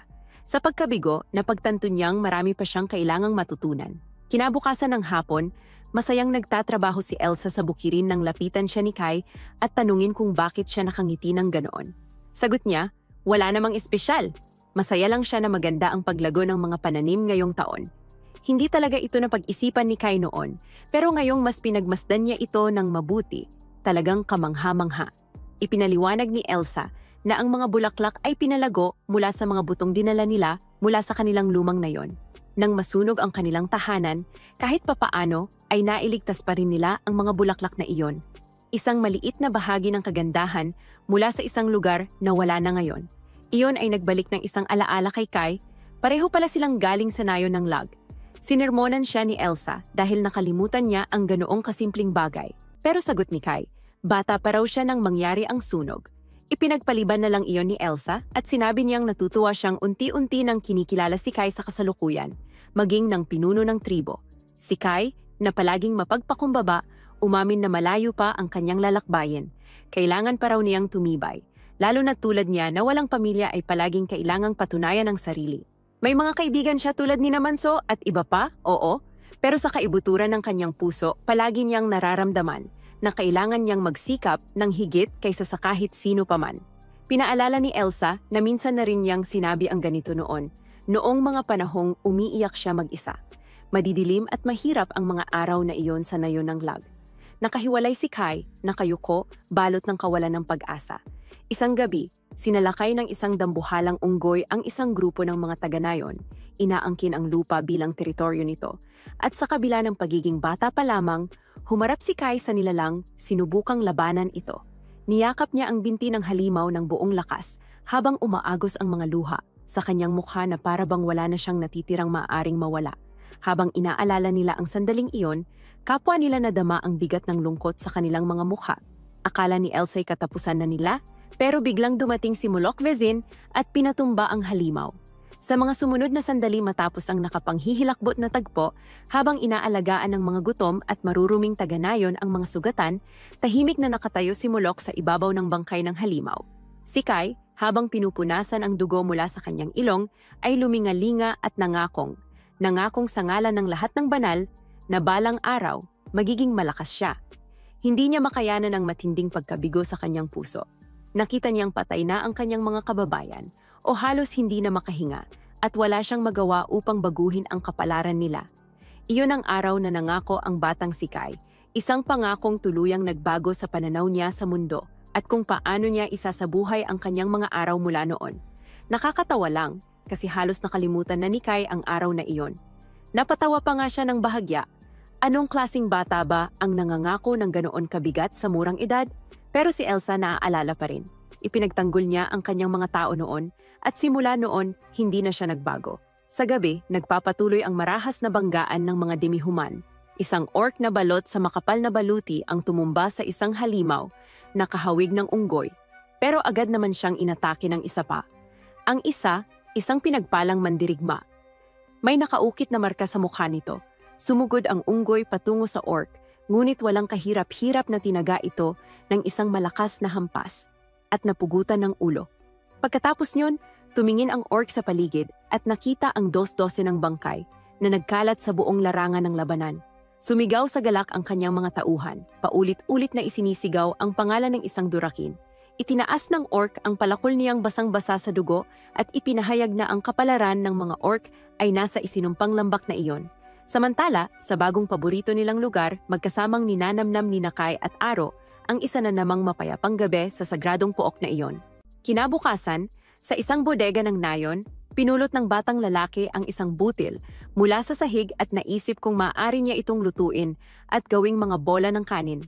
Biglang lumitaw si Elsa na curious kung ano ang bola ng kanin, ngunit hindi ito talaga maipaliwanag ng bata. Ang totoo, hindi pa siya nakakakain nito, kung tunay man itong pagkain. Gayunpaman, sinabi niyang gusto niyang subukang kainin ito balang araw kung mabibigyan siya ng pagkakataon. Dumating agad si Manso pagkatapos, sumisigaw kay Kai na bilisan na at dalhin ang sako. Nagtatrabaho na ang lahat at siya lang ang nagpapabagal. Kaya bumalik sa trabaho ang bata. Makikita natin si Molok na nagbibigay ng mga utos. Kailangang matapos ang gawain bago dumating ang inspektor. Tinanong ni Olha kung talagang kailangan bang gawin ang lahat ng ito. Maaaring ayos lang ito kung ito ay isang mahalagang lokal na produkto, pero siguradong hindi naman malaking bagay ang pagbibigay ng kaunting bahagi ng mga butil. Ipinaliwanag ng kanyang ama na paubos na ang mga imbakan ng pagkain ng nayon at hindi nila kayang mawala pa ang ganitong kahalagang supply. Ngunit iginiit ng anak na magiging maayos lang ang mga taga-nayon, malalakas sila. Sa katunayan, naniniwala siyang dapat nag-aalay ng mga regalo ang nayon sa sentrong rehiyon upang makuha ang pabor ng mga ito. Ngunit hindi handa si Molok na isugal ang kapakanan ng kanyang mga nasasakupan kapalit ng impluensyang politikal. Ayon sa kanya, ang mga taga-nayon ay parang sarili niyang mga anak. Samantala, kinakabahan ang mga kasamahan ni Kai habang hinihintay ang pagdating ng inspektor mula sa kabisera. Iniisip pa nilang itago ang kanilang pagkain sakaling mawalan sila ng kahit ano. Hindi kalayuan mula roon nagtanong si Kai kung ang inspektor bang ito ay isa rin sa mga pinagpala. Kinumpirma ito ni Manso at dagdag pa niya, ayon sa mga bulong-bulungan, ang banal na marka ng lalaki ay mas mataas pa kaysa kay Molok. Sinasabing ginagamit ang kapangyarihang ito upang protektahan ang kabisera ng pinag-isang kaharian sa gitnang rehiyon. Ilang sandali pa, dumating ang matagal ng inaasam na sandali. Isang karwaheng puno ng mga palaso ang pumasok sa nayon ng mga inuusig. Lumapit ang pinuno ng nayon upang salubungin si Lord Inspector Gandal. Bago pa man bumaba, nagreklamo na ang inspektor tungkol sa dami ng kalahating tao sa paligid at nagbulong na inatake raw sila ng 10 unggoy. Siyempre, sinabi niyang siya raw mismo ang nagtaboy sa lahat ng iyon. Sa wakas, may nagbukas ng pinto ng karwahe. Lumabas ang inspektor, may mapagdudang ekspresyon sa mukha at agad na nagtanong kung si Jose ba ang kilalang prinsesang maputi mula sa Lag Village na pinag-uusapan ng lahat. Sinabi niya na siguradong inaalagaan siya ng husto ng kanyang ama, kaya't hindi man lang nadadampian ng araw ang kanyang balat. Sumagot si Jose na handa siyang lumaban kung kinakailangan, kahit na isa siyang babae. Walang pakialam si Gandal at sinabing ang mga babae ay dapat manatili lang sa bahay at magpukus sa pagiging asawa ng isang maharlika. Ibinaba ni Jose ang kanyang ulo. Pagkatapos, pinaalalahanan ni Gandal ang lahat na dapat ay mas seryosong ginagampanan ng nayon ng Lag ang tungkulin nitong labanan ang mga kalahating tao. Sa pagtatapos ng pagpapakilala, hinila ang karwahe papasok sa loob ng nayon. May isang lalaking may maskara at duguan ng damit na naglalakad sa tabi nito. Tinanong ni Molok kung kabilang siya sa grupo ng inspektor. Inalis ng lalaki ang kanyang maskara at sinabing siya ay ipinadala ng monasteryo ng Mas. Ang pangalan niya ay Nada. Agad-agad, dinala si Lord Inspector Gandal sa bodega. Mabilis niyang tinapos ang pagsusuri. Napakababa nga ng supply ng pagkain. Malamang dahil hindi raw sapat ang pagsasanay ni Molok para masuportahan ang nayon. Nais sanang magsalita ni Jose upang ipagtanggol ang ama, ngunit pinigilan siya ni Molok at humingi na lamang ng paumanhin. Sinabi ni Gandal na may ilang liblib na nayon na nagtatago ng totoong laki ng kanilang ani. Mariing itinanggi ito ni Molok, sinabing hinding-hindi niya gagawin iyon. Ang mahinang ani ay resulta lamang ng masamang panahon. Napabuntong hininga ang inspektor at sinabing, sa ganitong kalagayan, baka kailanganin niyang manatili sa nayon ng ilang araw bago muling bumiyahe pabalik. Kaya't gusto man nila o hindi, napilitan ang mga taga-nayon na bigyan siya ng matutuluyan at pakitunguhan bilang bisita. Maya-maya, habang nag-uusap silang mag-ama, ibinuhos ni Jose ang kanyang galit sa maliit na tusong iyon na ang lakas ng loob na humingi pa ng karangyaan habang nananatili sa kanilang nayon. Galit pa rin siyang inalala ang sinabi nitong dapat ang mga babae tahimik lang sa bahay. Maingat siyang pinaalalahanan ni Molok na huwag magsalita ng ganoon tungkol kay Lord Gandal. Kinakatawan niya ang hari saan man siya magpunta. Gusto man nila o hindi, bahagi ang nayon ng Lag ng pinag-isang kaharian at may tungkulin sila sa korona. Sa kalat-kalat na taniman ng nayon ng Lag, ginamit ni Mongheng Sinada ang kanyang kapangyarihan upang tumulong sa mga pananim. Lumapit sa kanya si Kai, nagpapasalamat sa tulong. Habang nag-uusap sila, napansin ni Kai na may mantsa sa loob ng damit ni Nada. Nagulat ang monghe, hindi niya raw ito napansin, ngunit hindi niya ipinaliwanag ang dahilan. Sa halip, nagbanggit siya ng ibang bagay. Alam niyang si Kai ang batang naging makapangyarihan matapos kainin ang maraming banal na bato. At sa ganitong aspeto, sabi niya pareho lang sila. Sa monasteryo, kumakain din si Nada ng mga banal na bato bilang bahagi ng kanyang pagsasanay. Ipinakita niya pagkatapos ang kanyang marka na nakaukit sa kanyang mukha, ngunit sinabi niyang hindi ito ipinagkaloob ng kahit anong Diyos. Ayon sa kanya, maaaring makamit ang mga banal na marka sa pamamagitan ng matinding pagsasanay at sa pagkain ng sapat na dami ng banal na bato. Sa usapin ng mga Diyos, inuutusan ni Gandalf na tratuhin siya na parang Diyos sa nayon. Pinaghanda siya ng isang marangyang handaan para sa kanyang sarili lamang, kahit pa ang nayon ay dumaranas ng matinding kakulangan sa pagkain, isang uri ng pagkain na ni hindi man lang maiisip ng mga taga-nayon na matitikman nila. Si Gandalf syempre ay naniniwalang karapat-dapat siya sa ganitong espesyal na kaginhawaan at labis ang kanyang kasiyahan habang kumakain sa harap ng mga utusan. Samantala, habang nagkakasiya ang mga taga-nayon sa payak nilang pagkain, nagrereklamo ang tatlong magkaibigang gutom na kailangan nilang kumain ng kaunti dahil sa matakaw na lintik na mukhang palakang halimaw. Kasabay nito, nalaman ni Molok mula kay Nada na may paparating na grupo ng mga orc na mas malaki kaysa karaniwan sa rehiyon. Gayunman, hindi naniniwala ang monghe na ito ay isang pananakop. Sa halip, iniisip niyang may ibang layunin ang mga ito na hindi pa nila alam. Plano niyang imbestigahan ito ng sarili niya, ngunit inamin niyang hindi niya gamay ang liblib na lugar na ito. Humingi siya ng tulong mula sa pinuno ng tribo. Sumang-ayon si Molok na magtalaga ng ilang tao upang samahan ang mongheng mula sa monasteryo ng Mas. Kinagabihan, bumalik si Kai sa lambak. Nagmakaawa si Alwe na manatili siya ng mas matagal kaysa dati, ngunit pinaalalahanan siya ni Kai na inatasan siyang magsiyasat kasama ang isang dayuhang monghe. Malungkot na naramdaman ng dalaga na maaaring hindi na muling bumalik ang kanyang Diyos sa lugar na ito, ngunit mahinahong ipinaalala ni Kai na may tungkulin ang mga pinagpala sa lupaing ito at dahil dito, kailangan niyang bumalik upang protektahan ang lambak. Pagkatapos noon, binisita ni Kai si Porak na naniniwalang ang bagong grupo ng mga orc na gumagala sa lugar ay naghahanap sa iba pang mga kaalyado na tinalo mismo sa lugar na ito ng Diyos ng pagpapasya. Nababahala ang pinuno ng mga koral sa galaw ng mga kalaban sa paligid ng lambak, ngunit tiniyak ni Kai sa kanya na handa siyang kumilos kung kinakailangan. Sa pagputok ng araw kinabukasan, habang mahimbing na natutulog si Gandalf, umalis ang pangkat ng investigasyon mula sa nayon upang isagawa ang kanilang misyon. Mula sa tuktok ng pader, kinuwestiyon ni Alha ang desisyon ng kanyang ama na isama si Jose sa ekspedisyon.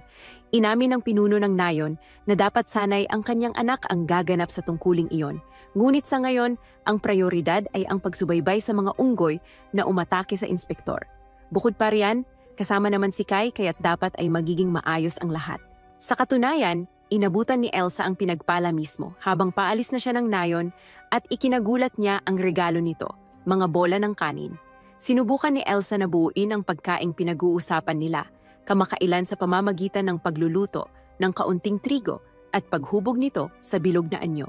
Pagkatanggap pa lang ni Kai ng pagkain, agad siyang naalala ang kanyang ina, kahit ilang taon na ang lumipas mula nang huli niya itong maisip.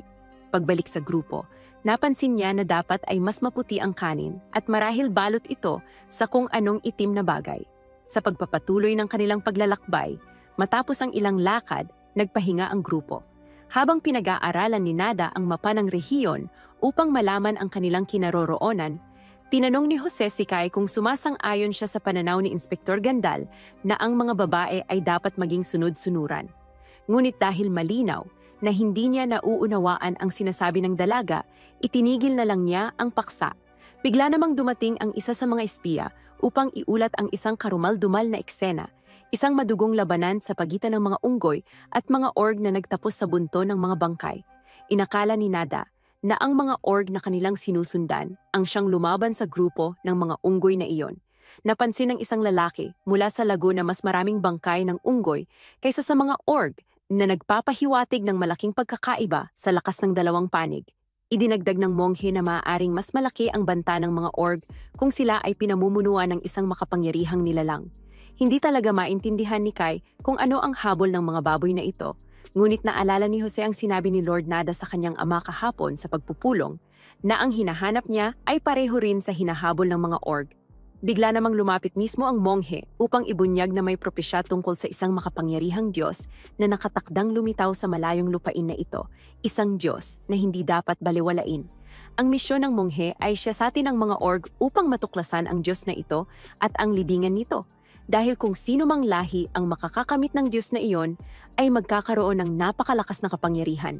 Hindi dapat mapasakamay ng mga kalahating tao ang ganitong uri ng puwersa. Bukod pa roon, inatasan ng sugo ng mas na idagdag ang Diyos na ito sa hanay ng mga Diyos ng pinag-isang kaharian. Nagtanong si Kai kung anong uri ng Diyos ang kanilang tinutukoy. Naalala naman ni Nada ang sinabi ng mataas na pari mula sa kanilang monasteryo tungkol sa propesyang iyon. Sa katunayan, inabutan ni Elsa ang pinagpala mismo habang paalis na siya ng nayon at ikinagulat niya ang regalo nito, mga bola ng kanin. Sinubukan ni Elsa na buuin ang pagkaing pinag-uusapan nila, kamakailan sa pamamagitan ng pagluluto ng kaunting trigo at paghubog nito sa bilog na anyo. Pagkatanggap pa lang ni Kai ng pagkain, agad siyang naalala ang kanyang ina, kahit ilang taon na ang lumipas mula nang huli niya itong maisip. Pagbalik sa grupo, napansin niya na dapat ay mas maputi ang kanin at marahil balot ito sa kung anong itim na bagay. Sa pagpapatuloy ng kanilang paglalakbay, matapos ang ilang lakad, nagpahinga ang grupo. Habang pinag-aaralan ni Nada ang mapa ng rehiyon upang malaman ang kanilang kinaroroonan, tinanong ni Jose si Kai kung sumasang-ayon siya sa pananaw ni Inspektor Gandal na ang mga babae ay dapat maging sunod-sunuran. Ngunit dahil malinaw na hindi niya nauunawaan ang sinasabi ng dalaga, itinigil na lang niya ang paksa. Bigla namang dumating ang isa sa mga espiya upang iulat ang isang karumal-dumal na eksena, isang madugong labanan sa pagitan ng mga unggoy at mga org na nagtapos sa bunto ng mga bangkay. Inakala ni Nada na ang mga org na kanilang sinusundan ang siyang lumaban sa grupo ng mga unggoy na iyon. Napansin ng isang lalaki mula sa lago na mas maraming bangkay ng unggoy kaysa sa mga org na nagpapahiwatig ng malaking pagkakaiba sa lakas ng dalawang panig. Idinagdag ng monghe na maaaring mas malaki ang banta ng mga org kung sila ay pinamumunuan ng isang makapangyarihang nilalang. Hindi talaga maintindihan ni Kai kung ano ang habol ng mga baboy na ito, ngunit naalala ni Jose ang sinabi ni Lord Nada sa kanyang ama kahapon sa pagpupulong na ang hinahanap niya ay pareho rin sa hinahabol ng mga org. Bigla namang lumapit mismo ang monghe upang ibunyag na may propesya tungkol sa isang makapangyarihang Diyos na nakatakdang lumitaw sa malayong lupain na ito, isang Diyos na hindi dapat baliwalain. Ang misyon ng monghe ay siyasatin ang mga org upang matuklasan ang Diyos na ito at ang libingan nito. Dahil kung sino mang lahi ang makakakamit ng Diyos na iyon, ay magkakaroon ng napakalakas na kapangyarihan. Hindi dapat mapasakamay ng mga kalahating tao ang ganitong uri ng puwersa. Bukod pa roon, inatasan ng sugo ng mas na idagdag ang Diyos na ito sa hanay ng mga Diyos ng pinag-isang kaharian. Nagtanong si Kai kung anong uri ng Diyos ang kanilang tinutukoy. Naalala naman ni Nada ang sinabi ng mataas na pari mula sa kanilang monasteryo tungkol sa propesyang iyon. Itinuro ni Kai na si Lady Jose ay isa ring pinagpalang babae, kahit na bihira para sa isang babae na magkaroon ng ganoong titulo sa mga lupaing ito. Napagpasyahan ni Nada na ang nakamamatay na sugat ng babaeng Yuzel ay mula sa isang orgax. Biglang sabat ni Kalik na kahit isang babae na pinagpala pa ay walang laban sa isang halimaw na katulad niyon. Kita kay Jose ang pagkainis sa sinabi. Gayunpaman, nang suriin ng monghe ang espada na nakuha mula sa babae, napagtanto niyang ang lahat ng sugat sa mga patay na org ay mula sa kanya. Nagulat si Jose na nagawa ng babaeng pinagpala na talunin ang mga kalabang iyon mag-isa. Sabi ni Nada, mataas ang halaga ng mga sungay ng Yuzel kaya malamang ito ang tunay na pakay ng mga mananakop. Ayon sa kanya, ang mga Yuzel na natagpo ang patay ay unang inatake. At narinig ng matandang babae ang kanilang mga sigaw, kaya agad siyang tumakbo upang tumulong. Hindi niya matanggap ang ideya na mas marami pa sa kanyang lahi ang madadanak ang dugo, kaya tumayo siya bilang panangga upang makaligtas ang iba. Iyon ang dahilan kung bakit wala nang naiwan sa nayong ito. Gayunpaman, iginiit pa rin ni Kalik na pabigla-bigla ang naging kilos niya. Malaki kasi ang diferensya sa lakas at kakayahang lumaban ng mga orc kumpara sa mga Yuzel. Maging si Jose ay naniwalang dapat alam ng pinuno na wala siyang laban. Ngunit giit ni Nada, nalampasan niya ang pagkakaibang iyon dahil sa pagmamahal niya sa kanyang mga tao. At para sa kanya, iyan ang uri ng katangian na dapat taglayin ng bawat pinagpala. Para kay Kai, ang tunay na pinagpala ay iyong hindi kailanman umatras sa laban, gaano man kalakas ang kalaban. Sa narinig, nakaramdam ng hiya si Kalik at humingi ng paumanhin sa kanyang sinabi, habang si Jose naman ay halatang naantig sa pag-iisip na baka balang araw, maging katulad din siya ng matandang Yuzel. Matapos ilibing ng may dangal ang mga nasawing taga-nayon, napansin ng monghe na ang pinuno ng tribo ay walang banal na bato. Ibig sabihin, malamang ay naipasa na niya ang kanyang pagpapala sa iba. Gayunpaman, ang kanyang Diyos ng lupa ay hindi konektado sa Diyos na hinahanap ni Nada. Sa pinakamababa, natukoy ni Nada na ang pangunahing grupo ng mga org ay nasa ibang lugar. Habang nakatingin sa mapa, itinuro niya na mula sa lugar ng labanan sa pagitan ng mga unggoy at org, nahati ang landas sa dalawa. Ang isa ay patungong nayong ito kung saan lumitaw ang mga ligaw na org mula sa batalyon. Ibig sabihin, ang pangunahing puwersa ay dumaan sa kabilang landas, ang patungo sa kagubatan, kung saan malamang naroroon ang lapida ng Diyos. Nang mapagtanto ni Kai na ang tinutukoy ng sugo mula sa mas ay ang lambak, agad siyang nagboluntaryong maunang tumuloy roon upang buksan ang daan kung ito'y makatutulong sa mga koral nang mas maaga, hindi siya magdadalawang isip. Tungkol naman sa kanila, kaka-inform lang kay Polek ni Ketchak tungkol sa paglapit ng mga org, kaya sa kabila ng kanyang edad, nagpa siyang tipunin ang ilan sa mga kalalakihan upang masuri ng personal ang panganib. Maaaring matanda na siya, ngunit tumanggi siyang maupo na lang at walang gawin habang nasa panganib ang kanyang mga tao. Samantala, mabilis na tumakbo si Kai patungo sa lambak. Kasabay nito, isang pangkat mula sa lag ang lumusong ng malalim sa gubat, sinusundan ang bakas ng mga unggoy na papalapit sa nayon. Nang mapansin nila ang usok na maaaring hudyat ng presensya ng kalaban, iminungkahi ng isa sa mga sundalo na umatras na sila. Ngunit sa pangunguna ni Orha, ang pinagpala, nagpatuloy sila upang mas mapagmasdan pa ang galaw ng kaaway. Sa hitsura pa lang, tila nagbabalak ang mga unggoy na magtayo ng isang kuta doon mismo, na layuning sakalin ang teritoryo ng mga tao, at sa dami ng kanilang bilang, isang buong batalyon ang kakailanganin upang harapin sila ng harapan. Gayunpaman, alam ni Orha na kung hindi sila kikilos laban sa mga umatake sa tagasuri, magpakailanman ay madudungisan ang dangal ng nayon ng lag. Ngunit dahil sa papalakas na presyon mula kay Ginoong Basco at sa iba pang mga lalaki, napilitan ng commander na sumang-ayon na umatras muna. Pagbalik sa nayon, nagtatanong ang mga tao kung natagpuan na ba ni Kai ang pangunahing pangkat ng mga org. Dahil walang nakakaalam kung saan nagpunta ang mga halimaw, wala silang magawa.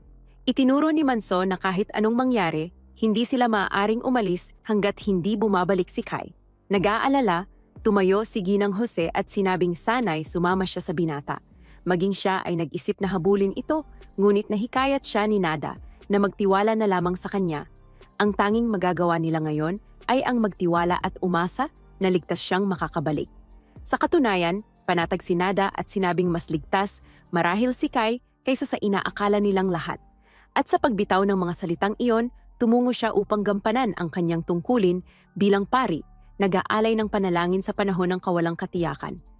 Umakyat si Nada sa mahabang hagdan patungo sa tuktok ng bundok, kung saan siya'y naupo upang magnilay at pag-isipan ang sitwasyon. Sa lalim ng kanyang pag-iisip, inamin niyang palagi na niyang alam na si Kai ang magpapakita sa kanya ng daan. Sa pamamagitan ng isang orasyon, lumikha ang monghe ng dalawang mahiwagang mata at ipinalipad ito patungo sa gubat. Samantala, si Kai ay mabilis na tumatakbo sa loob ng kagubatan. Sa isang bahagi ng daan, napansin niya ang maraming bakas ng paa ng mga org sa alikabok, malinaw at naglalakbay patungo sa lambak. Bigla, isang kaluskos mula sa kalapit na palumpong ang humila ng kanyang pansin. Hinugot niya ang kanyang espada, handang umatake. Sa isang iglap, may biglang sumugod sa kanya, ngunit si Ketchak pala ito na nagbabantay at inakalang siya ay kaaway. Gulat na gulat si Kai nang makita ang mga miyembro ng tribong Korol na lumilitaw mula sa likod ng mga puno. Si Ginoong Polek, ang kanilang pinuno, ay nagulat na napakabilis ng pagdating ni Kai. Nagsimulang lumakad ang mga Korol sa tabi ng pinagpala at ipinaliwanag ni Polek na nang maramdaman nilang papalapit ang mga org, agad silang nagtungo roon upang subaybayan ang mga ito. Puno ng pasasalamat ngunit may pag-iingat. Nagpasalamat si Kai sa kanila sa kanilang katapangan, ngunit iginiit niyang huwag silang makialam sa darating na labanan, nais niyang harapin ito mag-isa. Ngunit sumagot si Ketchak nang may pagkadismaya. May sapat silang dahilan upang ipagtanggol ang lambak. Doon nila itinayo ang kanilang mga tahanan, ang kanilang mga buhay. Dagdag pa ni Polek, ang mga Korol ay naglilingkod sa Diyos ng lambak at nais nilang tumulong sa abot ng kanilang makakaya kahit pa sa maliit na paraan lamang. Bawat pagsisikap ay mahalaga sa pagpapanumbalik ng kapayapaan at sa paggising ng diwa ng kanilang bayan. Sa narinig, pumayag na rin sa wakas si Kai na tanggapin ang kanilang tulong. Bigla, narinig nila ang ugong ng mga orc at ng kanilang dambuhalang kagamitan na kumakalat sa kagubatan. Nanunood ang mga Korol na may hilakbot habang winawasak ng malalaking nilalang na kahugis ng baboy ang lahat ng kanilang madaanan na parabang mga buhay na traktora. Habang nakatitig sa hanay ng mga kaaway, hinikayat ni Pulek ang pag-iingat, ngunit sagot ni Kai, wala na silang panahon para doon. Sa isang iglap, napansin ng isang durakan, ang pinuno ng mga orc, ang kanyang mga kaaway na nagtatago sa likod ng mga puno. Samantala, sa nayo ng lag, pinahihirapan ni Inspector Lord Gandal ang mga pobreng kasambahay. Kumikilos na parang batang spoiled, inihagis ng pandak na lalaki ang kanyang plato sa sahig habang kumakain. Ngumunguya ng nakabukas ang bibig at nilalait ang lokal na pagkain na para bang hindi ito sapat para sa kanyang mararangal na panlasa. Ayon sa kanya, ang pagkain ay hindi lang para sa kanyang kasiyahan, kundi isa rin itong pagsubok ng katapatan sa hari. Nang mapansin ang kagandahan ni Elsa habang pinupulot nito ang pagkaing inihagis niya, tinanong ni Gandal ang kanyang pangalan. Sumagot si Elsa siyempre, at agad-agad ay humiling si Gandal ng mas maraming alak upang punan ang kanyang basong walang laman. Napatigil si Elsa. Isang sulyap lang sa kanyang nakakadiring mukha ay sapat na para malaman niyang kaharap niya ang isang lalaking puno ng masasamang hangarin. Upang maibsan ang tensyon, sumingit ang isa pang kasambahay na si Ginang Adelia, pinuno ang kanyang plato at ibinuhos ang alak. Makalipas ang ilang sandali, sa labas, nagpasalamat si Elsa kay Adelia. Sinubukan siyang palakasin ng matandang babae. Batid niyang napakalalim ng dalamhati ni Elsa na kahit ang pagbabalik ng iniibig nito ay hindi pa rin nakapagpagaan ng kanyang damdamin. Sa gitna ng lahat ng iyon, biglang sumugod si Alha na galit kasama si Ginoong Basco sa kanyang likuran at naghahanap ng kanyang ama. Tinawag siya ni Adelia, ngunit binalaan sila ni Basco na wala siyang panahon para makipag-usap. Napakaraming kailangang gawin. Samantala, malapit sa lambak, nakikipaglaban na si Kai sa mga orc. Matapos ang mabilis na pagtakbo sa tamang distansya, nagawa niyang tagusan ng sibat ang kanyang unang kalaban. Isang pangalawang orc ang sumugod mula sa likuran, ngunit bago ito makaatake, sinaksak ito ni Kitchak sa likod gamit ang kanyang patalim.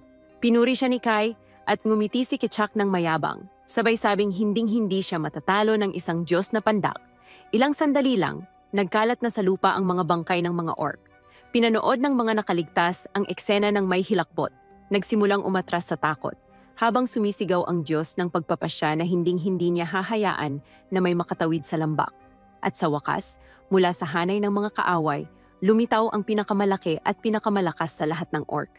Napakataas, suot ang pulang baluting bakal. Naglalabas siya ng nakakatakot na presensya. Isang durakan ito. Lumapit siya at ibinunyag ang isang markang pinagpala sa kanyang mukha. Agad itong nakilala ni Pulek, maaring isa siya sa mga Rigdaros. Sa hanay ng mga pinakamatitinding orc, may 6 na mandirigmang mas mataas kaysa sa iba. Pinagpala ng mga Diyos ng kalupaan at isinilang mula sa mga tribo sa Hilaga. Sila ang mga Rigdaros. Nang matanto nila kung sino ang kanilang kalaban, inutusan ni Kai ang mga kurol na umurong, saka inihanda ang kanyang buong lakas upang harapin ang pinuno ng mga kaaway. Sa mga oras na iyon, narating na ng mahiwagang mga mata ni Mongheng Nada ang gilid ng lambak.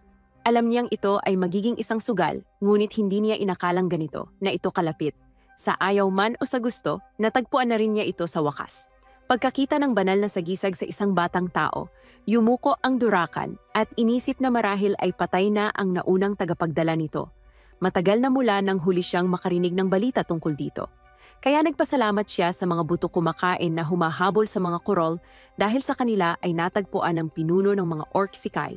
Napagtanto ng orc na ang mga buto kumakain na ito ay ang mga orc na pinatay ni Kai kanina, na nangangahulugang sinundan sila ng isang durakan hanggang sa lambak. Sa loob ng kaluluwa ng batang tao, patuloy na inuulit ng tinig, paulit-ulit, na kailangan niyang patayin ang mga kalaban na ito. At kung may isang bagay na sigurado si Kai ngayon, iyon ay tama ang tinig na iyon. Kaya naman sumugod siya sa pinuno ng kaaway, na ginamit ang kanyang baluti upang salagin ang dulo ng sibat ng tao.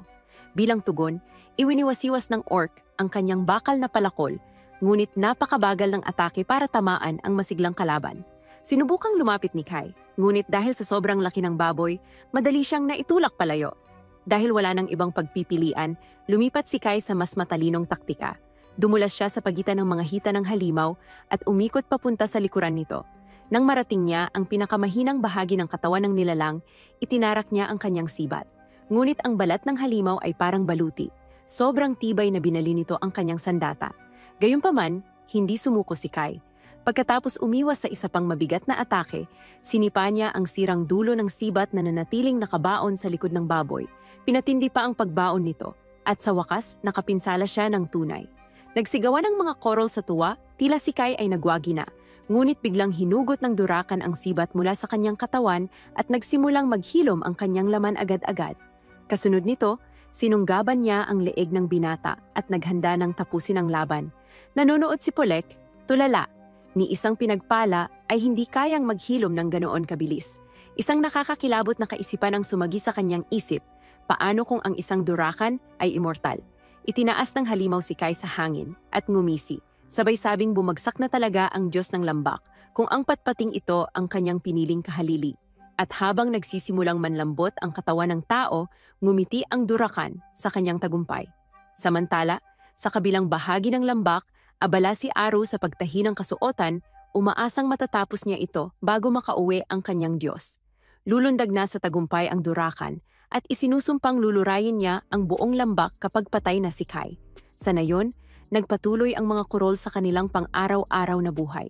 Ilang mga mandirigma ang lumisan, determinado na protektahan ang kababaihan at kabataan upang hindi masama sa malulupig, kasama ng lahat ng mahalaga para sa kanilang bayan. Sa isipan ni Kai ang larawan ng kanyang nayon, kaya kinagat niya ang kanyang mga ngipin. Hindi niya hahayaan itong mangyari. Sa pamamagitan ng isang makapangyarihang orasyon ng apoy, sinunog niya ang kamay ng durakan hanggang mapilitan itong pakawalan siya. Bumagsak si Kai sa kanyang mga paa. Handa na siyang lumaban muli. Namangha ang mga korol. Marunong pala ng mahika ang batang ito. Tumawa ang pinuno ng mga orc, natutuwa sa ilusyon ng munting kalaban na iniisip na maililigtas siya ng mahika. Ngunit nang dagdagan pa ni Kai ang lakas, biglang sumabog ang mga apoy sa paligid ng durakan at nagsimulang magbago ang agos ng labanan. Nagsimulang kabahan ang mga orc sa paligid nila, maaaring matalo talaga ang kanilang pinuno. Ngunit pinrotektahan ng durakan ang sarili gamit ang kanyang baluti at kumanti ng isang sipa na tumama sa tamang lugar at napalipad si Kai. Nanonood si Ketchak, tulala. Paanong naalis niya ang lahat ng apoy na iyon? Ipinaliwanag ng isang durakan na iyon ay ang espiritu ng kanyang Diyos. Nasa loob siya nito. Mula sa malayo, tahimik na nagmamasid si Nada. Pinagninilayan niya na palaging pinoprotektahan ng mga Diyos ang kanilang sisidlan, ang mga tagapagdala ng kanilang mga pagpapala. At para sa mga Diyos na pamilyar sa mga likas na batas ng mundong ito, ang pagprotekta sa isang pinagpala mula sa kapangyarihang makadiyos ay isang bagay na napakadali. Hindi na tinag sa lahat ng ibinato ni Kai, muling lumakad pasulong ang durakan. Hawak na ngayon ni Kai ang kanyang espada, alam niya na ang katotohanan. Sobrang kapal ng balat ng baboy na ito. Anumang pinsalang idulot niya ay agad na naghihilom. Hindi rin gumagana ang mahika. Sa madaling salita, wala na siyang ideya. Kinuha ng durakan ang kanyang palakol at sumugod. Sa malayo, sa mga bukirin, sa labas ng nayon ng lag, nakita ni Elsa ang isang nalalantang bulaklak. Naisip niya, ayos lang kaya si Kai? Malapit doon, naghahanda ang dalawang lalaki para sa nalalapit na labanan laban sa mga nananalakay na unggoy. Sa itaas, dumidilim ang langit at may paparating na bagyo. Nakailag si Kai sa susunod na atake, ngunit nang sumugod siya gamit ang kanyang espada, wala rin itong silbi. Hindi tumagos ang talim sa balat at mas malala pa, nabasag ito. Bumagsak siya sa lupa, tuluyang nawala ng armas. Kumalat ang kanyang mga rice ball mula sa kanyang supot. Nang sinubukan niyang bumangon, napagtanto niyang wala na siyang lakas. Ikinadismaya ni Ketchak ang napakalaking agwat ng kapangyarihan sa pagitan nila. Natatakot si Nara, ang monghe. Baka ang Diyos ng kalupaan, na minsang kanyang nakaharap, ay ipinagkatiwala ang lakas nito sa mga kalahating tao na ito. Patuloy na nililibak ng durakan ang Diyos ng lambak sa pagpili ng isang mahina bilang kinatawan nito. Samantala, iisa lang ang iniisip ni Kai, kung matatalo ako, wawasakin ang mga korol. Pagkatapos, nakita niya ang mga rice ball na nagkalat sa lupa. At ang simpleng larawang iyon ay nagsindi ng baha ng mga alaala. Isa-isa silang dumaloy sa kanyang isipan hanggang sa dumating siya sa sandaling ibinigay iyon ni Elsa bago pa magsimula ang kanyang paglalakbay. Sa lahat ng ito na umiikot sa kanyang ulo, napagtanto ni Kai na may magagawa pa siya. Ipinagbalik niya ang dalawang rice ball sa kanyang supot. Tinapakan ng durakan ang mga natira at ngumisi. Ano to? Tumatakbo ka na ba, bata? Tinitigan ni Kai ang kalaban sa mata. Para talunin ang basbas ng isang Diyos, aniya, kailangan mong lampasan ang mga likas na batas ng mundong ito. Mga atomo, molekula, kahit ano pa yan. Lagi kang kailangang humakbang ng mas malayo. Sa paligid, nagsimula ng sumigaw ng pangalan ni Durakan ang mga orc.